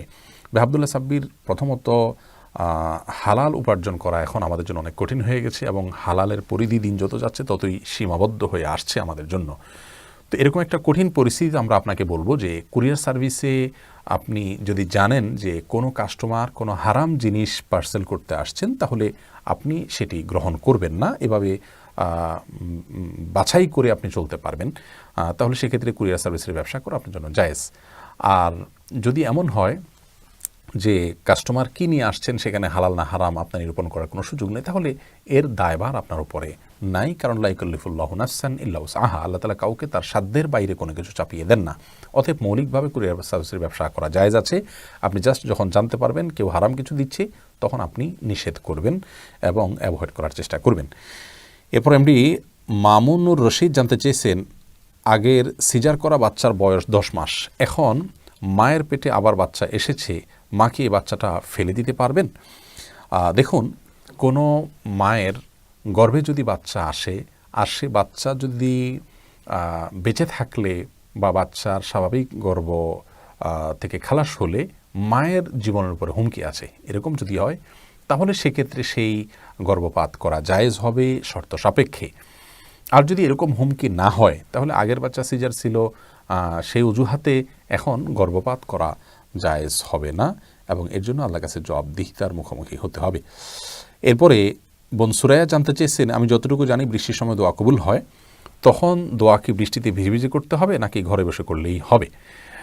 আমাদের আয়েশা রাদিয়াল্লাহু তাআলা থেকে একটা হাদিস বর্ণিত হয়েছে সহিহ বুখারীতে যে নবী করিম সাল্লাল্লাহু আলাইহি ওয়াসাল্লাম বলেছেন, যখন বৃষ্টি দেখি আমরা তখন যেন আমরা দোয়া পড়ি আল্লাহুম্মা সাইয়্যিবান নাফিআ, অর্থাৎ আল্লাহ আপনি উপকারী বৃষ্টি দান করুন। এবং দোয়া কবুলের যে সময়গুলোর কথা নবী সাল্লাল্লাহু আলাইহি ওয়াসাল্লাম বলেছেন তার মধ্যে থেকে বৃষ্টি যখন পড়ে ওই সময়টা একটি যে সময় দোয়া কবুল হয়।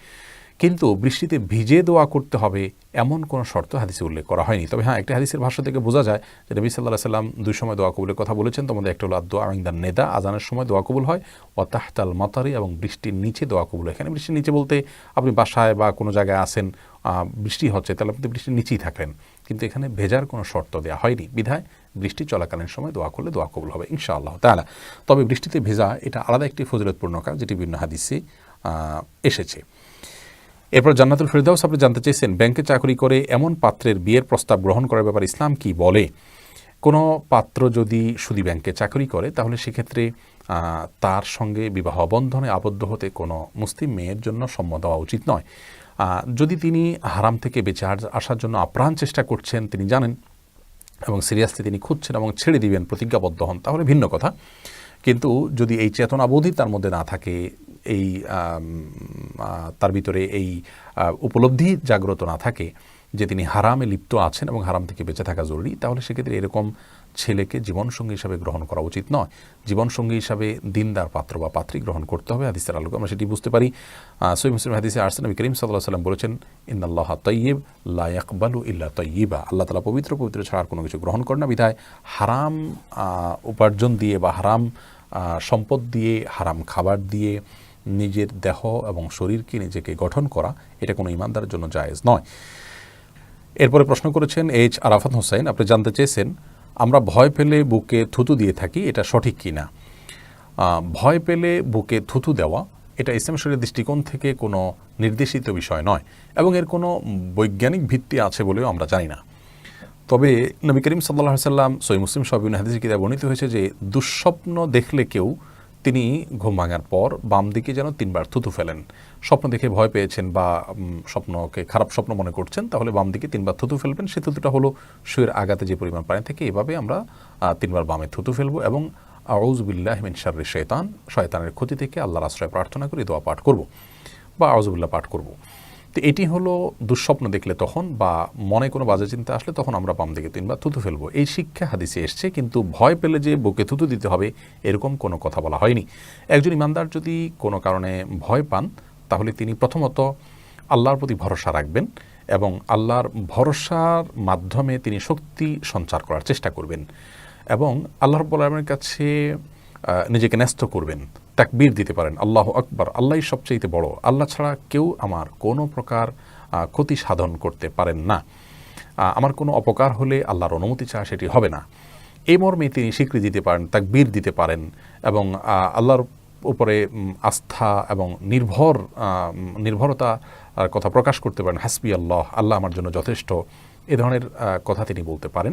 ওলামায়ে কেরাম বিভিন্ন ধরনের ঝাড়ফুঁকের কথা বলেছেন যেগুলোর মাধ্যমে এই সময় আমাদের ভয় দূর করা যেতে পারে সেগুলো।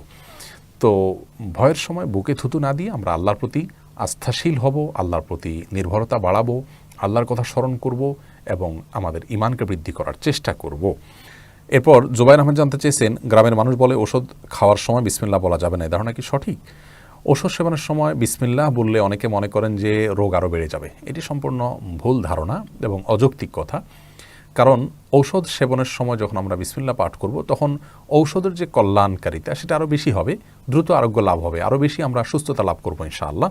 অর্থাৎ বিসমিল্লাহ পাঠ করলে কোনো কিছুতে বরকত হয়, বেশি হয়, এর মানে এই না যে ঔষধ সেবনে বিসমিল্লাহ পাঠ করলে রোগ বাড়বে, বরং ঔষধের কার্যকারিতা আরও বাড়বে, সেটি আমরা আশা করতে পারি। তো যাই হোক, যে কোনো গুরুত্বপূর্ণ কাজে শুরুতে বিসমিল্লাহ পড়ার নির্দেশ, আল্লাহর নাম নিয়ে কাজ করার নির্দেশ আমাদেরকে দেওয়া হয়েছে, সেজন্য আমরা বিসমিল্লাহ পাঠ করে ঔষধ সেবন করব, কোনো অসুবিধা নেই। এমডি আরাফাত রহমান জানতে চেয়েছেন, মৃত বাচ্চার মা বাবার জন্য বাচ্চা আখেরাতে সুপারিশ করবে, এ সম্পর্কে কোনো হাদিস আছে কি না? বুখারী মুসলিম একযোগে বর্ণনা করেছে, রাসূল করিম সাল্লাল্লাহু আলাইহি ওয়াসাল্লাম ইরশাদ করেছেন যে কোনো নারীর যদি 3 জন সন্তান মারা যায় এবং স্বভাবত একজন ইমানদার হিসেবে তিনি যদি সবর করেন, তাহলে এই বাচ্চাগুলো তার জাহান্নাম এর পথে বাধা হয়ে দাঁড়াবে, প্রাচীরের ভূমিকা রাখবে, অর্থাৎ আল্লাহ রাব্বুল আলামিনের মাধ্যমে তাকে জাহান্নাম থেকে রক্ষা করবেন। কোনো নারী জিজ্ঞাসা করলেন, ইয়া রাসূলুল্লাহ, যদি কারো 2 জন মারা যায়? তখন তিনি একই কথা বলেছেন, 2 জনের জন্য, অর্থাৎ 2 জন মারা গেলেও এই বাচ্চাগুলো তার জাহান্নাম থেকে রক্ষার কারণ হবে। এখান থেকে বোঝা যায় যে কারো যদি বাচ্চা মারা যায়, ছেলে মেয়ে মারা যায় এবং তার জন্য তিনি যদি সবর করতে পারেন, আল্লাহর কাছে তিনি আজর আজিম পাবেন। ইবনে মাজার আরেকটি হাদিস রয়েছে, যে হাদিস থেকে বোঝা যায় নবী করিম সাল্লাল্লাহু আলাইহি ওয়াসাল্লাম বলেছেন যে বাচ্চা মাতৃগর্ভে মারা যায়, এই বাচ্চা তার মাকে ধরে টেনে জান্নাতে নিয়ে যাবে যদি তিনি এই মৃত্যুর কারণে আল্লাহ তাআলার কাছে সওয়াব প্রত্যাশা করেন, আজরের আশা করেন। তাহলে বোঝা গেল যে শিশু সন্তান বা ছেলে মেয়ে মৃত্যুবরণ করাটা এটা মা বাবার জন্য কল্যাণকরের যদি তারা সবর করতে পারেন, বিশেষ করে মায়ের জন্য ফজিলতটি হাদিসে এসছে। এরপর কামরুজ্জামান কামরুল জানতে চেয়েছেন, মৃত্যুর আগে কোনো ওয়াদা করলে মৃত ব্যক্তির ওয়ারিসদের জন্য তা পালন করার গুরুত্ব কতটুকু? কেউ যদি জীবদ্দশায় কারোর সঙ্গে কোনো ওয়াদা করে যান, অঙ্গীকার করে যান, এরপরে সেই অঙ্গীকার পূরণ করার আগেই তার মৃত্যু হয়ে যায়, তাহলে তার ওয়ারিসদের জন্য সেই অঙ্গীকার পূরণ করাটা আবশ্যক হবে না, ওয়াজিব হবে না, তবে তাদের নৈতিক দায়িত্বের মধ্যে পড়বে। বিশেষ করে সন্তানদের জন্য কর্তব্যের অংশ হবে বাবা মার প্রতি বীর বা তাদের প্রতি সদাচরণ অংশ হিসাবে তাদের অঙ্গীকার পূরণ করা।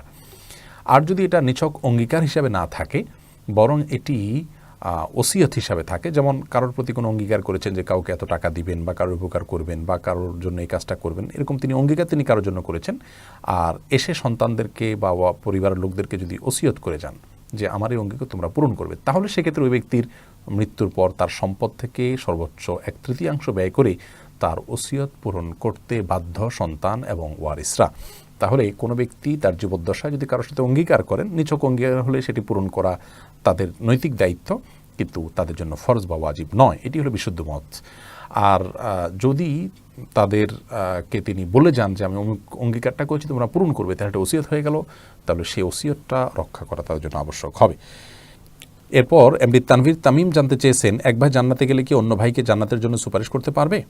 ভাই তানভীর বুখারী এবং মুসলিম এক বর্ণনা করেছে যে রাসূল করিম সাল্লাল্লাহু আলাইহি ওয়াসাল্লাম ইরশাদ করেছেন, এক ব্যক্তিকে আল্লাহ রাব্বুল আলামিন জান্নাতের ফয়সালা করার পর তিনি বলবেন, আল্লাহ, আমার ভাইয়েরা অমুক অমুক তারা আমাদের সাথে সালাত আদায় করতো, আমাদের সাথে সিয়াম পালন করতো, আমাদের সাথে নেক আমল করতো, অর্থাৎ আমি জান্নাতে তাদের সাথে থাকতে চাই, তাদেরকে নিয়ে যেতে চাই। তখন আল্লাহ রাব্বুল আলামিন ফেরেশতাদেরকে নির্দেশ করবেন যে যার মধ্যে সামান্য পরিমাণও ঈমান আছে তাকে যেন জাহান্নাম থেকে বের করা হয় এবং তাদের জান্নাতের ফয়সালা করবেন। এই হাদিস থেকে বোঝা যায় যে ঈমানদার নেকামল সঙ্গী বা ভাই তিনি জান্নাতে গেলে তার সতীর্থদেরকে সুপারিশ করে জান্নাতে নেবেন। বিশেষ করে জান্নাতি ব্যক্তি আল্লাহর কাছে কিছু প্রত্যাশা করলে আল্লাহ অবশ্যই এটি পূরণ করবেন।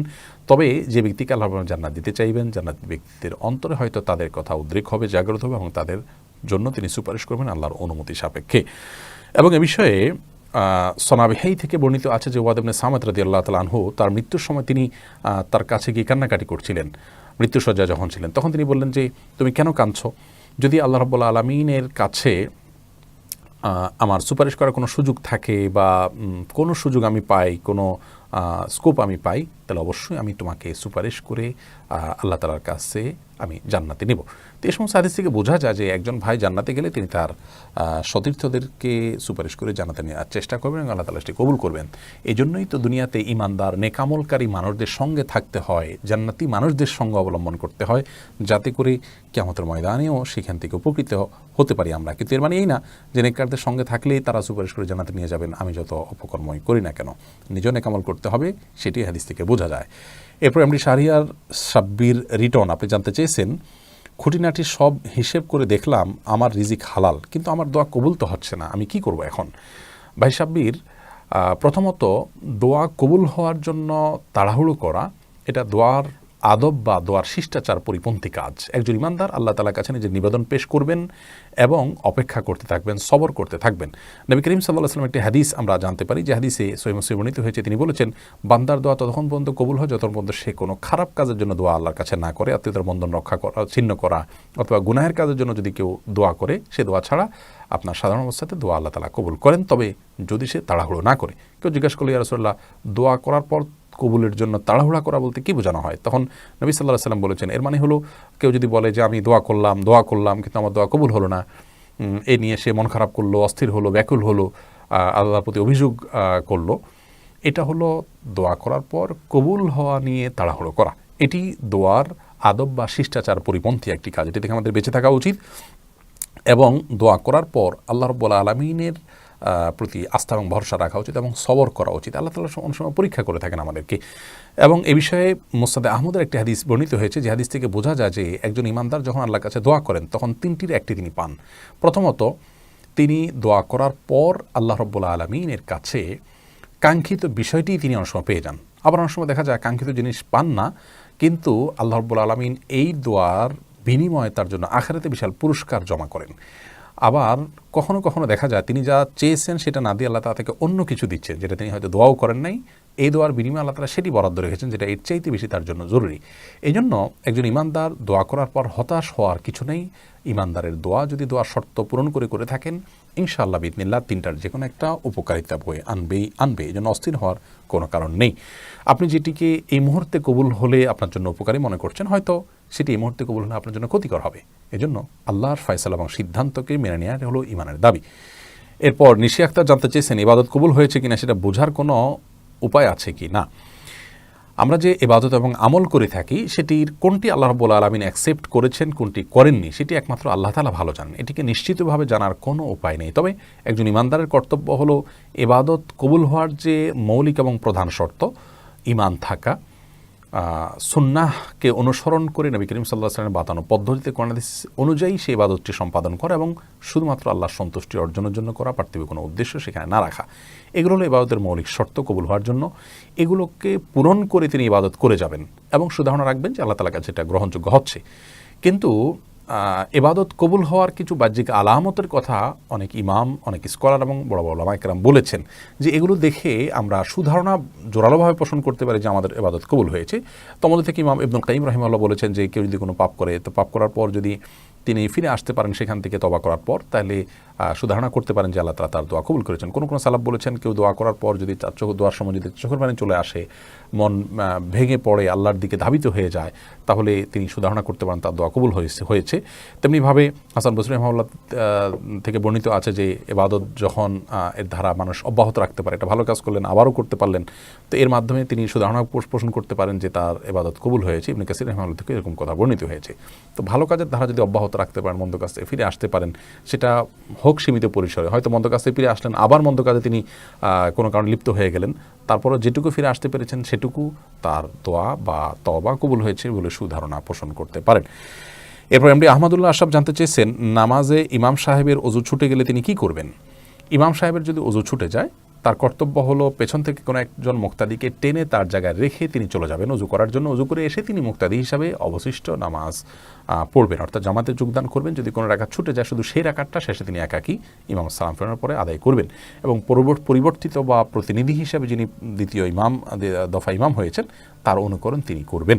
এবং এই বিষয়টি বুখারীর একটি হাদিস থেকে বোঝা যায় যে ওমর রাদিয়াল্লাহু তাআলা আনহু ফজরের সালাতের সময় ইমামতি করার সময় যখন তাকে আঘাত করলো একজন অমুসলিম কৃতদাস, তখন আব্দুর রহমান ইবনে আউফ রাদিয়াল্লাহু তাআলা আনহু তিনি ওমর রাদিয়াল্লাহু তাআলার জায়গায় দাঁড়িয়ে বাকি নামাজকে পরিপূর্ণ করেছেন এবং খুব দ্রুততার সাথে সালাত শেষ করেছেন। তো এখান থেকে বোঝা গেল যে ইমামের কোনো কারণে ওযু ভঙ্গ হলে বা তিনি ওই সময়ে সালাত আর কন্টিনিউ করতে না পারলে, তখন প্রতিনিধির মাধ্যমে সালাত সম্পন্ন করা হবে। আল্লামার রব আইডি থেকে আপনি জানতে চেয়েছেন, আজানের আগে কি মসজিদে সুন্নত এবং ফরজ নামাজ পড়া যাবে?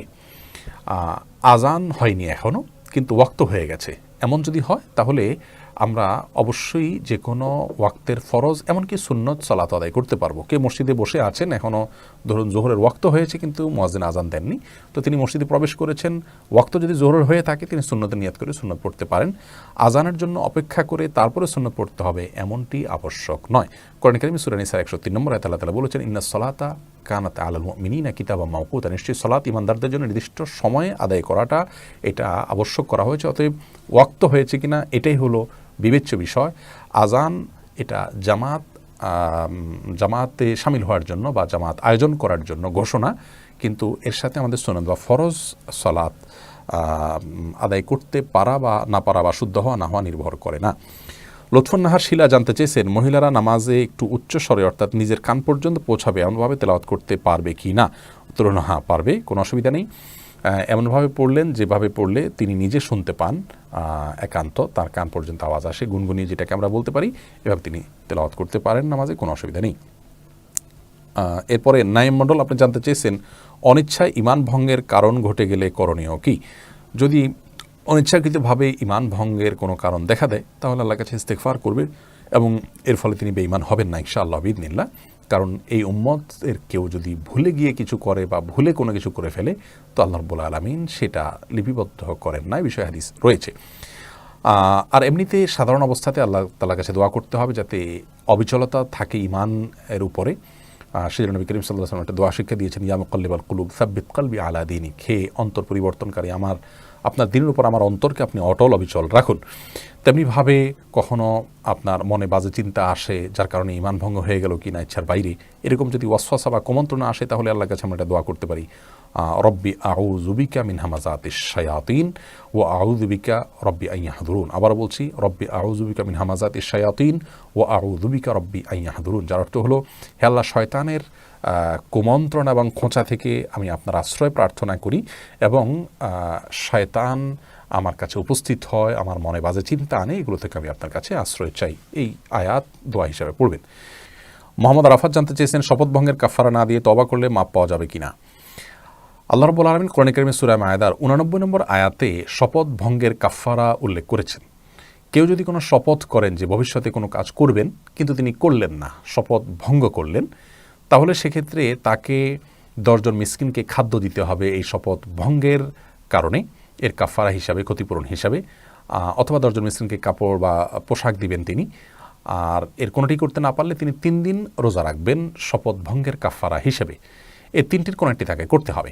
যদি তিনি এর কোনোটি না করেন, শুধুমাত্র শপথ ভঙ্গ করেছে সেজন্য আল্লাহর কাছে মাপ চাইলেন, তাহলে সেক্ষেত্রে তিনি দায় মুক্ত হবেন না, শপথ ভঙ্গের যে কাফারা সেটি আদায় হবে না। সুজন সরকার জানতে চেয়েছেন, কোরবানির পশু জবাই করার সাথে সাথে পশু নিস্তেজ হওয়ার আগেই চামড়া ছাড়ানোর কাজ শুরু করা যাবে কি না? কোনো পশু জবাই করার পর তার প্রাণ পরিপূর্ণ বের হওয়ার আগে অনেকে রক কাটা শুরু করেন, অনেকে চামড়া ছেলা শুরু করেন। বিশেষ করে কসাইরা অন্য আরেকটি পশুর কাজ ধরেছেন সেটি ধরবেন, সেটার জন্য অনেক সময় দেখা যায় যে তারা তাড়াহুড়ো করতে থাকেন।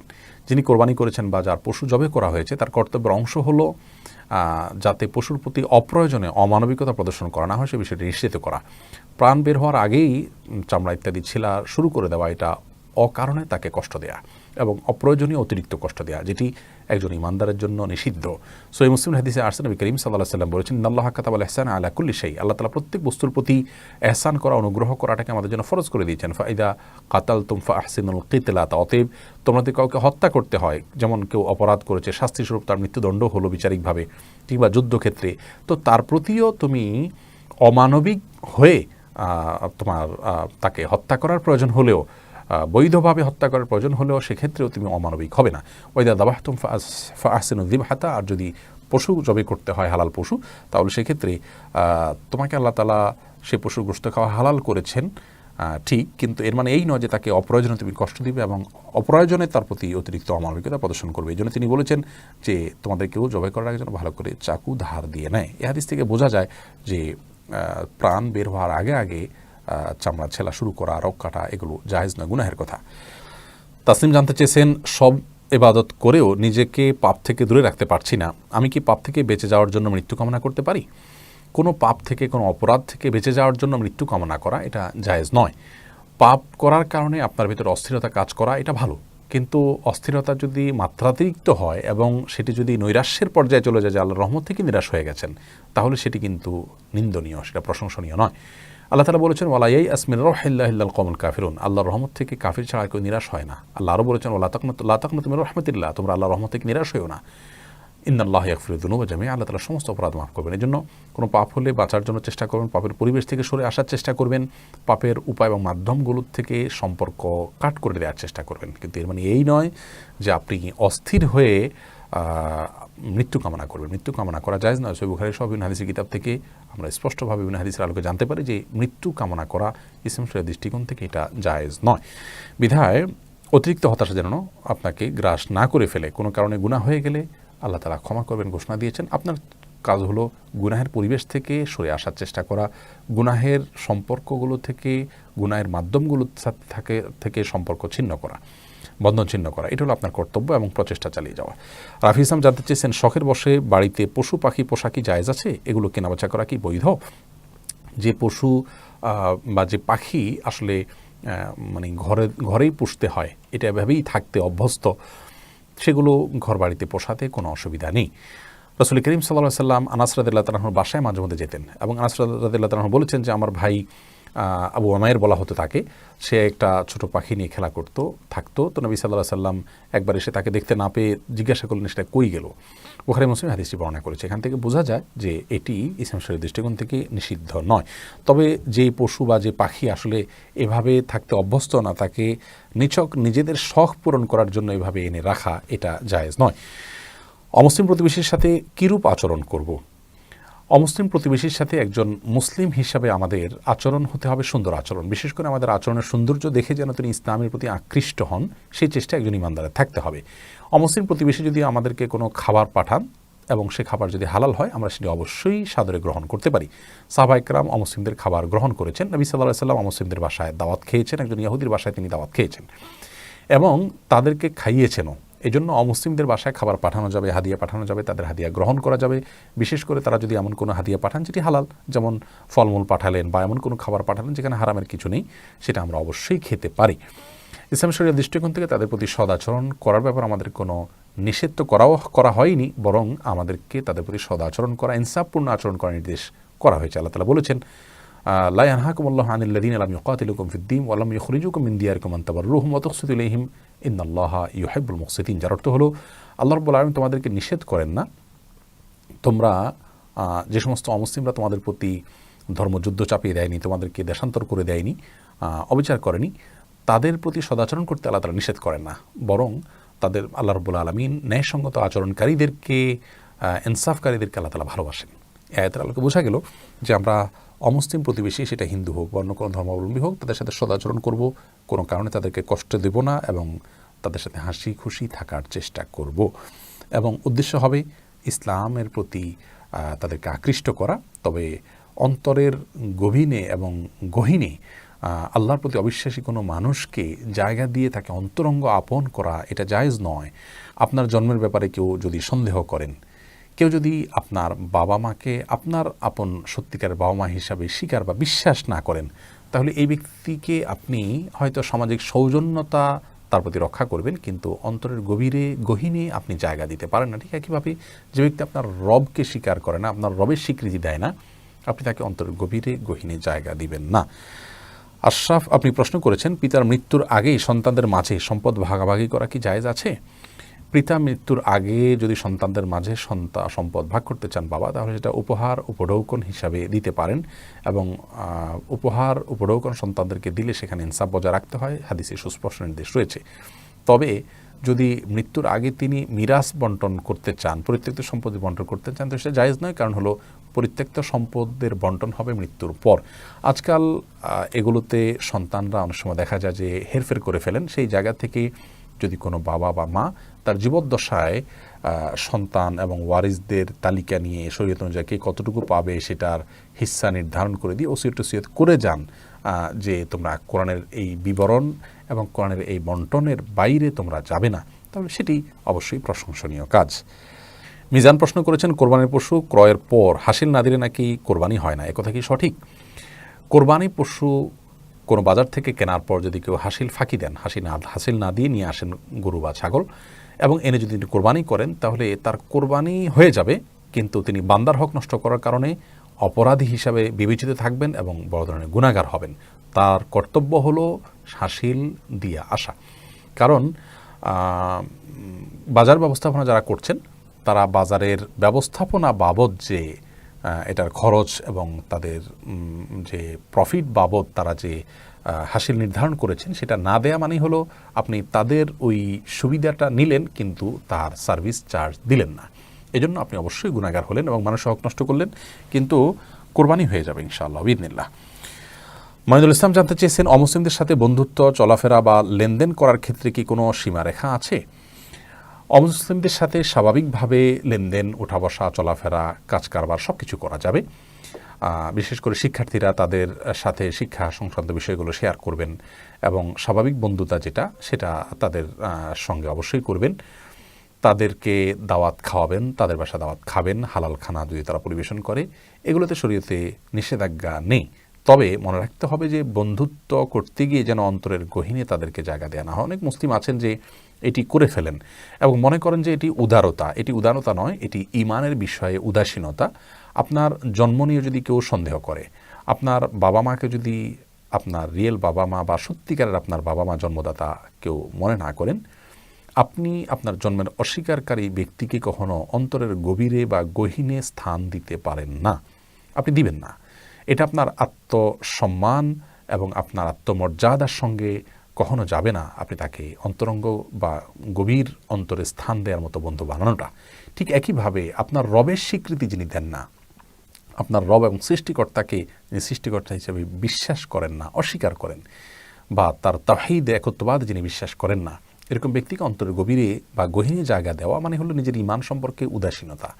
এটা ঈমানের উপরে সিরিয়াসনেস না থাকার দলিল। হ্যাঁ, সদাচরণ করতে কোনো অসুবিধা নেই। আল্লাহ রাব্বুল আলামিন সূরা মুমতাহানার ৮ নম্বর আয়াতে বলেছেন, লা ইয়ানহাকুমুল্লাহু আনিল লাযিনা লাম ইউখাযিলুকুম ফিদ-দীন ওয়া লাম ইউখরিজুকুম মিন দিয়ারিকুম আন তাবাররুহুম ওয়া তুকসিতু ইলাইহিম ইন্নাল্লাহা ইউহিব্বুল মুকসিতিন। যে সমস্ত অমুসলিমরা তোমাদেরকে তোমাদের দেশ থেকে বের করে দেয়নি, তোমাদের উপরে কোনো যুদ্ধ চাপিয়ে দেয়নি, তাদের প্রতি সদাচরণ করতে, ন্যায়সঙ্গ আচরণ করতে, ইনসাফ করতে আল্লাহ তাআলা নিষেধ করেন না, বরং আল্লাহ তাআলা ইনসাফপূর্ণ আচরণকারীদেরকে ভালোবাসেন। বিধায় তাদের সাথে সুন্দর আচরণ করে তাদেরকে ইসলামের দিকে আকৃষ্ট করার চেষ্টা আমাদের থাকবে। এরপরে প্রশ্ন হলো, কোরবানির সাথে আকিকা দেওয়া যাবে কি না? কোরবানির সাথে আকিকা দেওয়া যাবে কি যাবে না এ নিয়ে সাম্প্রতিক সময়ে তুমুল বিতর্ক চলছে, অনলাইনে অফলাইনে সর্বত্র। হানাফি মাযহাবের ওলামায়ে কেরাম তথা ওলামায়ে আহনাফের দৃষ্টিকোণ হলো যে কোরবানির সাথে আকিকা বিশুদ্ধ হয়ে যাবে। আর এর সপক্ষে যুক্তি বা দলিল হলো যে নবী করিম সাল্লাল্লাহু আলাইহি সাল্লাম কোরবানিকে যেমন নুসুক বলেছেন, বিভিন্ন হাদিসে বিভিন্ন নসে ভাষ্যে এসেছে, ঠিক তেমনিভাবে আকিকাকেও নুসুক বলে অভিহিত করা হয়েছে। যেমন মুসনাদ আহমদ সহ বিভিন্ন হাদিসের কিতাব, মুওয়াত্তা মালিক সহ বিভিন্ন হাদিসের কিতাবে বিভিন্ন হাদিস বিশুদ্ধ সূত্রে বর্ণিত হয়েছে। নবী সাল্লাল্লাহু আলাইহি সাল্লাম আকিকাকেও নুসুক হিসাবে অভিহিত করেছেন। যেহেতু দুইটাই নুসুক, অতএব কোরবানির যে বিধিবিধান, কোরবানির যে সুবিধা, সেগুলো আকিকার ক্ষেত্রেও প্রযোজ্য হবে। তো এই যুক্তির ভিত্তিতে, এই দলিলের ভিত্তিতে কোরবানির সাথে আকিকা করাকে বিশুদ্ধ বলা হয়ে থাকে। কিন্তু একটি কথা আমাদের কোনোভাবে ভুলে গেলে চলবে না যে জায়েজ একটি আর সুন্নাহ আরেকটি। ইবাদতের ক্ষেত্রে জায়েজ নয়, বরং সুন্নাহ তালাশ করতে হয়। দুনিয়া বা জাগতিক ক্ষেত্রে মানুষ জায়েজ তালাশ করবে যে কাজটি জায়েজ কি জায়েজ নয়। জায়েজ বলা হয় যেটি করলে সওয়াব নাই, না করলে গুনাহ নাই, এটা হলো জায়েজ। ইবাদতের ক্ষেত্রে তো মানুষ সুন্নাহ তালাশ করবে। ইবাদত ফরজ, ওয়াজিব, সুন্নাহ, মুস্তাহাবের সম্মিলিত রূপকে বলা হয়। অতএব এখানে জায়েজ না তালাশ করে সুন্নাহ তালাশ করা উচিত আমাদের। আর যদি সুন্নাহ তালাশ করতে যাই তাহলে আমরা বলবো যে আকিকা ৭ম দিনে করা হলো সুন্নাহ। কোনো কোনো হাদিসে 14 বা 21তম দিনে কোথাও এসছে। যদি কোরবানির সাথে আকিকা দেওয়ার জন্য আকিকাকে বিলম্ব করা হয়, যেমন আমাদের দেশে অহরহ এমন হয়ে থাকে, মানুষ করে থাকে, এই মাসআলা পেয়ে মানুষ একটা বড় অংশ, সবাই না, একটা বড় অংশ মানুষ তারা আকিকাকে বিলম্ব করে কোরবানির সঙ্গে গিয়ে আকিকা দেন। এটি যে অনুত্তম এবং অনুচিত সে বিষয়ে কোনো সন্দেহ নাই। অর্থাৎ এই কাজটি করা সুন্নাহ বিরোধী বা সুন্নাহর খেলাফ কাজ, যে আকিকাকে তার নির্দিষ্ট সময় থেকে বিলম্ব করে কোরবানি পর্যন্ত অপেক্ষা করা, কোরবানি পশুর সাথে আকিকা দিবেন, সেজন্য এটি সুন্নাহ পরিপন্থী কাজ। অন্তত এই জায়গা থেকে বাঁচা উচিত। তবে যদি কেউ কোরবানি পশুর সাথে আকিকা করেন তাহলে উলামায়ে আহনাফের দৃষ্টিকোণ থেকে সেটি জায়েজ হয়ে যাবে। মাইমুনা সওদা জানতে চেয়েছেন, পার্লারে কাজ করা কি জায়েজ? বিয়ের সময় পার্লার থেকে সাজুগুজু করা যাবে কি না? পার্লারে যদি কেউ এমন কোনো কাজ করেন যেটি শরীয়ত দৃষ্টিকোণ থেকে হারাম নয়, তাহলে সেরকম কাজ পার্লারে করলে কোনো অসুবিধা নেই। ধরুন পার্লারে থেকে নারীদেরকে বৈধ সাজুগুজু করতে তিনি সহায়তা করলেন বা এরকম কোনো সার্ভিস দিলেন, মেহেদি লাগিয়ে দিলেন ইত্যাদি, এগুলো করাতে কোনো অসুবিধা নেই। কিন্তু পার্লারে যদি তিনি এমন কোনো কাজ করেন যেটি ইসলাম শরীয়ত দৃষ্টিকোণ থেকে জায়েজ নয়, যেমন কথার কথা উল্কি এঁকে দেওয়া, হাদিসে নিষেধ আছে, যিনি উল্কি এঁকে দেন এবং যার গায়ে এঁকে দেওয়া হয় উভয়ের জন্য আল্লাহ রাব্বুল পক্ষ থেকে অভিসম্পাত নাজিল হয়। নবী সাল্লাল্লাহু আলাইহি ওয়াসাল্লাম বলেছেন, লাআনাল্লাহুল ওয়াশিমাত ওয়াল মুস্তাওশিমাত। তো এই সমস্ত হাদিসকে মাথায় রেখে এগুলোর আলোকে বলা যায় যে হারাম কোনো কাজ করলে সেটি পার্লারে জায়েজ নয়, তবে হালাল কোনো কাজ করাই যেতে পারে পার্লারে থেকে। কি করছেন এটা হলো মুখ্য বিষয়। একইভাবে নববধূকে যদি পার্লার থেকে সাজানো হয় তাহলে সেটি জায়েজ আছে, তবে শর্ত হলো এই সাজাতে গিয়ে যেন কোনো হারামে লিপ্ত না হয়, যেমন উল্কি না আঁকা হয়। আজকাল দেখা যায় যে নববধূ বা অন্য সাধারণ মানুষরাও যারা বিবাহে অতিথি হিসাবে যাবেন, পার্লার থেকে এমনভাবে সাজগোজ করে যান যে সাজগোজের ফলে তাদের শরীরের উপর আলাদা প্রলেপ পড়ে যায়। এই প্রলেপগুলো রিমুভ করা ছাড়া ওযু হয় না। এরকম অবস্থায় দেখা যায় যে 2-3 ওয়াক্ত নামাজও চলে যায়, কিন্তু ওই সাজগোজ যাতে নষ্ট না হয়, মেকআপ যেন নষ্ট না হয়, সেজন্য তারা ওযু করে না, নামাজ পড়ে না। এটা কোনো ইমানদারের জন্য জায়েজ নয়, এটা সম্পূর্ণ হারাম একটি কাজ। আজকাল বিয়ে সাজিতে অহরহ আমরা এমনটি করছি। আমার সম্মানিত বন্ধুদের প্রতি আকুল আবেদন রাখবো যে মৃত্যুর সঙ্গে সঙ্গে আল্লাহর ভয়ের কাছে সব কিছুর আগে আমাদেরকে নামাজ হিসাব দিতে হবে। অতএব আপনার নামাজ নষ্ট হতে পারে এরকম সাজগোজ করা আপনার জন্য জায়েজ নয়। আর যদি করেনও তাহলে নামাজের ওয়াক্ত হওয়ার আগে আগে সেটি অবশ্যই রিমুভ করে নিতে হবে, অন্যথায় আল্লাহ তাআলার কাছে আপনি কবিরা গুনাহে লিপ্ত হিসাবে বিবেচিত হবেন। সেই সাথে অনেকে দেখা যায় যে সুগন্ধি ইত্যাদি ব্যবহার করে বিয়ের অনুষ্ঠানে হাজির হয় এবং সেখানে যায়, যাতায়াতের পথে এবং অনুষ্ঠানের স্থলে অন্য পুরুষদের ফিতনা পতিত হওয়ার কারণ হয়। একটা হাদিসে বলা আছে, নবী সাল্লাল্লাহু আলাইহি ওয়াসাল্লাম বলেছেন, যদি কোনো নারী সুগন্ধি ব্যবহার করে এভাবে বাহিরে যান তাহলে তিনি জান্নাতে যাওয়া তো দূরের কথা, জান্নাতের ঘ্রাণও পাবেন না। আল্লাহ রাব্বুল আলামিন আমাদেরকে বুঝার তৌফিক দান করুন। মাহবুব হাসান জানতে চেয়েছেন, আমার মৃত মায়ের আমলনামায় সওয়াব যুক্ত হওয়ার জন্য আমি কি আমল করতে পারি? আপনার মৃত মায়ের তরফ থেকে আপনি আল্লাহ রাব্বুল আলামিনের কাছে নগদ অর্থ দান করতে পারেন, গরিব দুঃখীদেরকে দিতে পারেন, তার জন্য কোনো সাদকায়ে জারিয়ামূলক কাজ করে দিতে পারেন, কোনো কূপ খনন করে দেওয়া, কোনো টিউবওয়েল গেড়ে দেওয়া, এই জাতীয় কোনো কাজ তার জন্য তার পক্ষ থেকে গরিবদের জন্য করে দিতে পারেন। হজ করতে পারেন, ওমরা করতে পারেন, তার পক্ষ থেকে কোরআন তেলাওয়াত করলে করে তার পক্ষ থেকে এটা করে দিলেন এবং তার আমলনামা সওয়াব যুক্ত করতে চাইবেন, ইসালে সওয়াব করতে চাইবেন, সেটিও উলামায়ে কেরাম, বেশিরভাগ উলামায়ে কেরামের মতে জায়েজ রয়েছে। তো এগুলো আপনার মায়ের তরফ থেকে আপনি করতে পারবেন। এরপরে প্রশ্ন হলো, শিং না থাকলে সে পশু দিয়ে কোরবানি করা কি জায়েজ? কোনো পশুর যদি জন্মগতভাবে শিং না থাকে বা সামান্য একটু শিং থাকে, কিন্তু তার বয়স ঠিকই কোরবানি করার উপযুক্ত যে বয়স সেটি হয়ে যায়, তাহলে তা দিয়ে কোরবানি করা যাবে। যেমন ছাগল 1 বছর এবং গরু হলে 2 বছর যদি বয়স হয়ে যায়, এরপরে শিং যদি না ওঠে কোনো কারণে বা খুব সামান্য শিং থাকে, তাতেও কোরবানি হয়ে যাবে। তবে যদি শিং গোড়া থেকে আপনার উফড়ে ফেলা হয় বা কোনো কারণে গোড়া থেকে সেটি ভেঙে যায়, তাহলে সেক্ষেত্রে সেই পশু দিয়ে কোরবানি দেওয়া জায়েজ হবে না, এমনিতে সেটি জবে করে খাওয়া যাবে। কবরে মাটি দেওয়ার সময় মিনহা খালাকনাকুম ওয়া ফিহা নুঈদুকুম ওয়া মিনহা নুখরিজুকুম তারাতান উখরা, এটা পড়া কি সুন্নাহ? মৃত ব্যক্তিকে কবরে রাখার সময় কিংবা মাটি দেওয়ার সময় মিনহা খালাকনাকুম ওয়া ফিহা নুঈদুকুম ওয়া মিনহা নুখরিজুকুম তারাতান উখরা, কোরআনে কারীমের এই আয়াতাংশ এটি পাঠ করাকে কোনো কোনো ফতোয়ার কিতাবে মুস্তাহাব হিসেবে উল্লেখ করা হয়েছে, কোনো কোনো উলামায়ে কেরাম এটাকে পড়াকে মুস্তাহাব বলেছেন। এর অর্থ হলো যে এই মাটি থেকে আমি তোমাদেরকে সৃষ্টি করেছি এবং এই মাটিতেই তোমাদেরকে আমি ফিরিয়ে আনবো এবং এখান থেকেই তোমাদেরকে পুনরায় আমি উঠাবো, এটি আল্লাহ তাআলা বলেছেন। তো কোরআনে কারীমে এই আয়াতের অংশ একজন মানুষকে কবরস্থ করার সঙ্গে এই আয়াতের অর্থ খুবই প্রাসঙ্গিক মনে হয় এবং এর সঙ্গে প্রসঙ্গটা খুব ঘনিষ্ঠ। এছাড়া বিভিন্ন হাদিসে এই আয়াত মৃত ব্যক্তিকে দাফন করার সময় পাঠ করার কথা বর্ণিত হয়েছে, যদিও সে হাদিসগুলোর সনদ কোনোটি অত্যন্ত দুর্বল, কোনো সম্পর্কে মুহাদ্দিসিন কিরামের আরও কঠোর মন্তব্য রয়েছে। তো যার কারণে মৃত ব্যক্তিকে দাফনের সময় মিনহা খালাকনাকুম ওয়া ফিহা নুঈদুকুম ওয়া মিনহা নুখরিজুকুম তারাতান উখরা এটিকে সুন্নাত বলার কোনো কারণ নেই, কারণ এটি নবী সাল্লাল্লাহু আলাইহি ওয়াসাল্লাম থেকে বিশুদ্ধভাবে বর্ণিত হয়নি। তবে মৃত ব্যক্তিকে কবরে রাখার সময় তিরমিজি সহ বিভিন্ন হাদিসে কিতাবে বিশুদ্ধভাবে বর্ণিত হয়েছে অন্য একটি জিকিরের কথা, সেটা হলো বিসমিল্লাহি আলা মিল্লাতি রাসূলিল্লাহ, কোন বর্ণনা আসছে বিসমিল্লাহি আলা সুন্নাতি রাসূলিল্লাহ, এটি পাঠ করা মুর্দাকে কবরে রাখার সময়। রাকিব হোসেন জানতে চেয়েছেন, দুনিয়ার মতো আখেরাতেও কি পরিবারের সাথে একসঙ্গে থাকতে পারবো? ভাই রাকিব, কোরআন কারীমের সূরা তুরের 21 নম্বর আয়াতে আল্লাহ রাব্বুল আলামিন বলেছেন, ওয়াল্লাযীনা আমানু ওয়াত্তাবাআতহুম যুররিয়্যাতুহুম বিঈমান আলহাকনা বিহিম যুররিয়্যাতাহুম। যার অর্থ হলো, যারা ঈমান এনেছেন এবং তাদের অনুকরণ করে তাদের পরিবার, তাদের বংশধররাও তারা ঈমান এনেছেন, যদি এরকম হয় তাহলে আমি তাদের সঙ্গে তাদের পরিবারকে, তাদের সন্তান সন্ততিদেরকে, বংশধরদেরকে মিলিত করাবো। এটি আল্লাহ রাব্বুল আলামিনের ওয়াদা। এখান থেকে বোঝা যায় যে যদি আমরা ঈমানের উপরে অটল থাকি, অবিচল থাকি, তাকওয়ার উপরে অটল অবিচল থাকার চেষ্টা করি, ইনশাআল্লাহ বিইذনিল্লাহ আমাদের পূর্বপুরুষ যারা জান্নাতি তাদের সাথে আল্লাহ রাব্বুল আমাদেরকে একত্র করবেন জান্নাতে। সেই সুসংবাদে আয়াত থেকে আমরা জানতে পারি। এরপরে প্রশ্ন হলো, এবছর আরাফাতের রোজা কবে রাখবো? প্রিয় ভাই, আরাফাতের রোজা আমরা কবে রাখবো এ নিয়ে বিস্তর এবং তুমুল মতো পার্থক্য হয়ে থাকে, বিশেষ করে জিলহজের প্রথম দশকে প্রতি বছরই। দুঃখের বিষয় যে ইবাদতের মৌসুমগুলোতে শয়তান আমাদেরকে এমনভাবে বিতর্ক বর্ষায় লিপ্ত করে দেয় যে আমরা একজন ইমানদারের আখলাক থেকে বের হয়ে যায় অনেক সময়, যেটি ইবাদতের মৌসুমে একজন ইমানদারের জন্য কোনো অবস্থাতেই গ্রহণযোগ্য কোনো কাজ নয়। আরাফাতের রোজা কবে রাখবো এটা নিয়ে ইখতিলাফ আছে, কিন্তু সেই ইখতিলাফ নিয়ে আমরা বিতর্ক বর্ষা করা বা ঝগড়া করার কোনো সুযোগ নেই। অনেক উলামায়ে কেরামের দৃষ্টিকোণ হলো যে আরাফাতের রোজা রাখবো আমরা পৃথিবীর যে প্রান্তে যেদিন জিলহজের 9 তারিখ হবে সেদিন।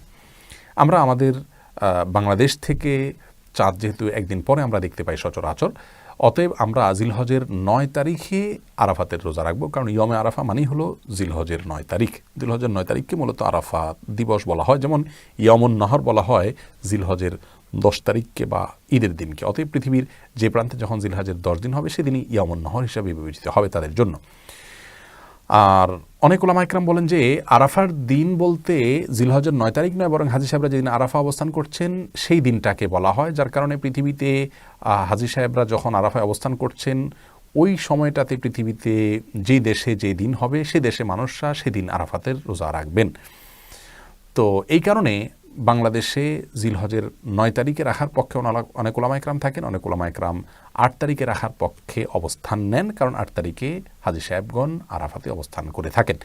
আমরা এক সময় মনে করতাম যে 8 তারিখে আমরা আরাফাতে রোজা রাখবো, কারণ হাজী সাহেবরা আরাফাতে অবস্থান করছেন তার সাথে মিল রেখে, কিন্তু এই মতটি থেকে আমরা বছর দেড়েকের বেশি হয়েছে আমরা সরে এসেছি। গত বছরও আমরা আমাদের এই চ্যানেল এবং পেজে আমাদের বক্তব্য আপনাদেরকে জানিয়েছি, সে ভিডিও এখনও আছে, যে আমরা আগের বক্তব্য থেকে সরে এসেছি। আমাদের কাছে মনে হয়েছে যে আরাফাতের দিন বলতে জিলহজের 9 তারিখকে বোঝানো হয়ে থাকে, এই মতটি অধিকতর শক্তিশালী। সেই দৃষ্টিকোণ থেকে আমরা বলবো যারা আরাফাতের রোজা রাখতে চান তারা বাংলাদেশে 9 জিলহজ যেদিন হবে সেই দিন রাখবেন। সেই হিসেব করলে বাংলাদেশে এবছর 9 জিলহজ হয়ে থাকে মঙ্গলবার। আমরা সোমবার দিবাগত রাতে সাহরি খেয়ে মঙ্গলবার রোজা রাখবো ইনশাআল্লাহ বিইذনিল্লাহ। আর কেউ যদি অন্য মতের উলামায়ে কেরামের যে যুক্তি সেটিকে বেশি যুক্তিসঙ্গত মনে করেন এবং সেই অনুযায়ী তারা যদি সোমবার রোজা রাখেন, রোববারে সাহরি খেয়ে, অর্থাৎ হাজিরা আরাফাতে অবস্থান করছেন তার সাথে মিল রেখে রাখেন, তাদের এবাদতও কবুল হয়ে যাবে। এটি উলামাদের ইজতিহাদি বিষয়। যে ইজতিহাদটা আপনার কাছে খুব বেশি শক্তিশালী মনে হয়েছে সেটার উপর আপনি আমল করলেও ইনশাআল্লাহ আপনি সওয়াব পেয়ে যাবেন। আর ইতিপূর্বে কেউ যদি উলামাদের কোনো একটা গবেষণার উপর আমল করেছেন, পরে আপনার কাছে মনে হয়েছে এটা সঠিক নয়, তাহলে ইনশাআল্লাহ আগের আমলগুলো আপনার নষ্ট হয়ে যাবে না। আল্লাহ রাব্বুল আলামিন অবশ্যই আপনাকে আজর দিবেন, কারণ ইজতিহাদ বা বুঝের ভুল মানুষেরকে আল্লাহ রাব্বুল আলামিন মাফ করে থাকেন। বিধায় এটা নিয়ে খুব বেশি অরিড হওয়ার কোনো কারণ নেই আমাদের। আল্লাহ তাআলা আমাদেরকে বুঝার তৌফিক দান করুন। প্রিয় দর্শক, দেখতে দেখতে নির্দিষ্ট সময় আমরা পার করে ফেলেছি এবং নির্দিষ্ট সময়ের অনেক বেশি সময় আমরা আজকে নিয়েছি। আল্লাহ তাআলা আমাদের সকলকে জিলহজের এই দশকটি ইবাদত বন্দেগীতে কাটানোর তৌফিক দান করুন। দেখা হবে, কথা হবে ইনশাআল্লাহ পরবর্তী নির্বাচিত প্রশ্নোত্তরের এই বিশেষ লাইভে। সে পর্যন্ত আল্লাহ তাআলা সবাইকে ভালো রাখুন। আসসালামু আলাইকুম ওয়া রাহমাতুল্লাহি ওয়া বারাকাতুহু।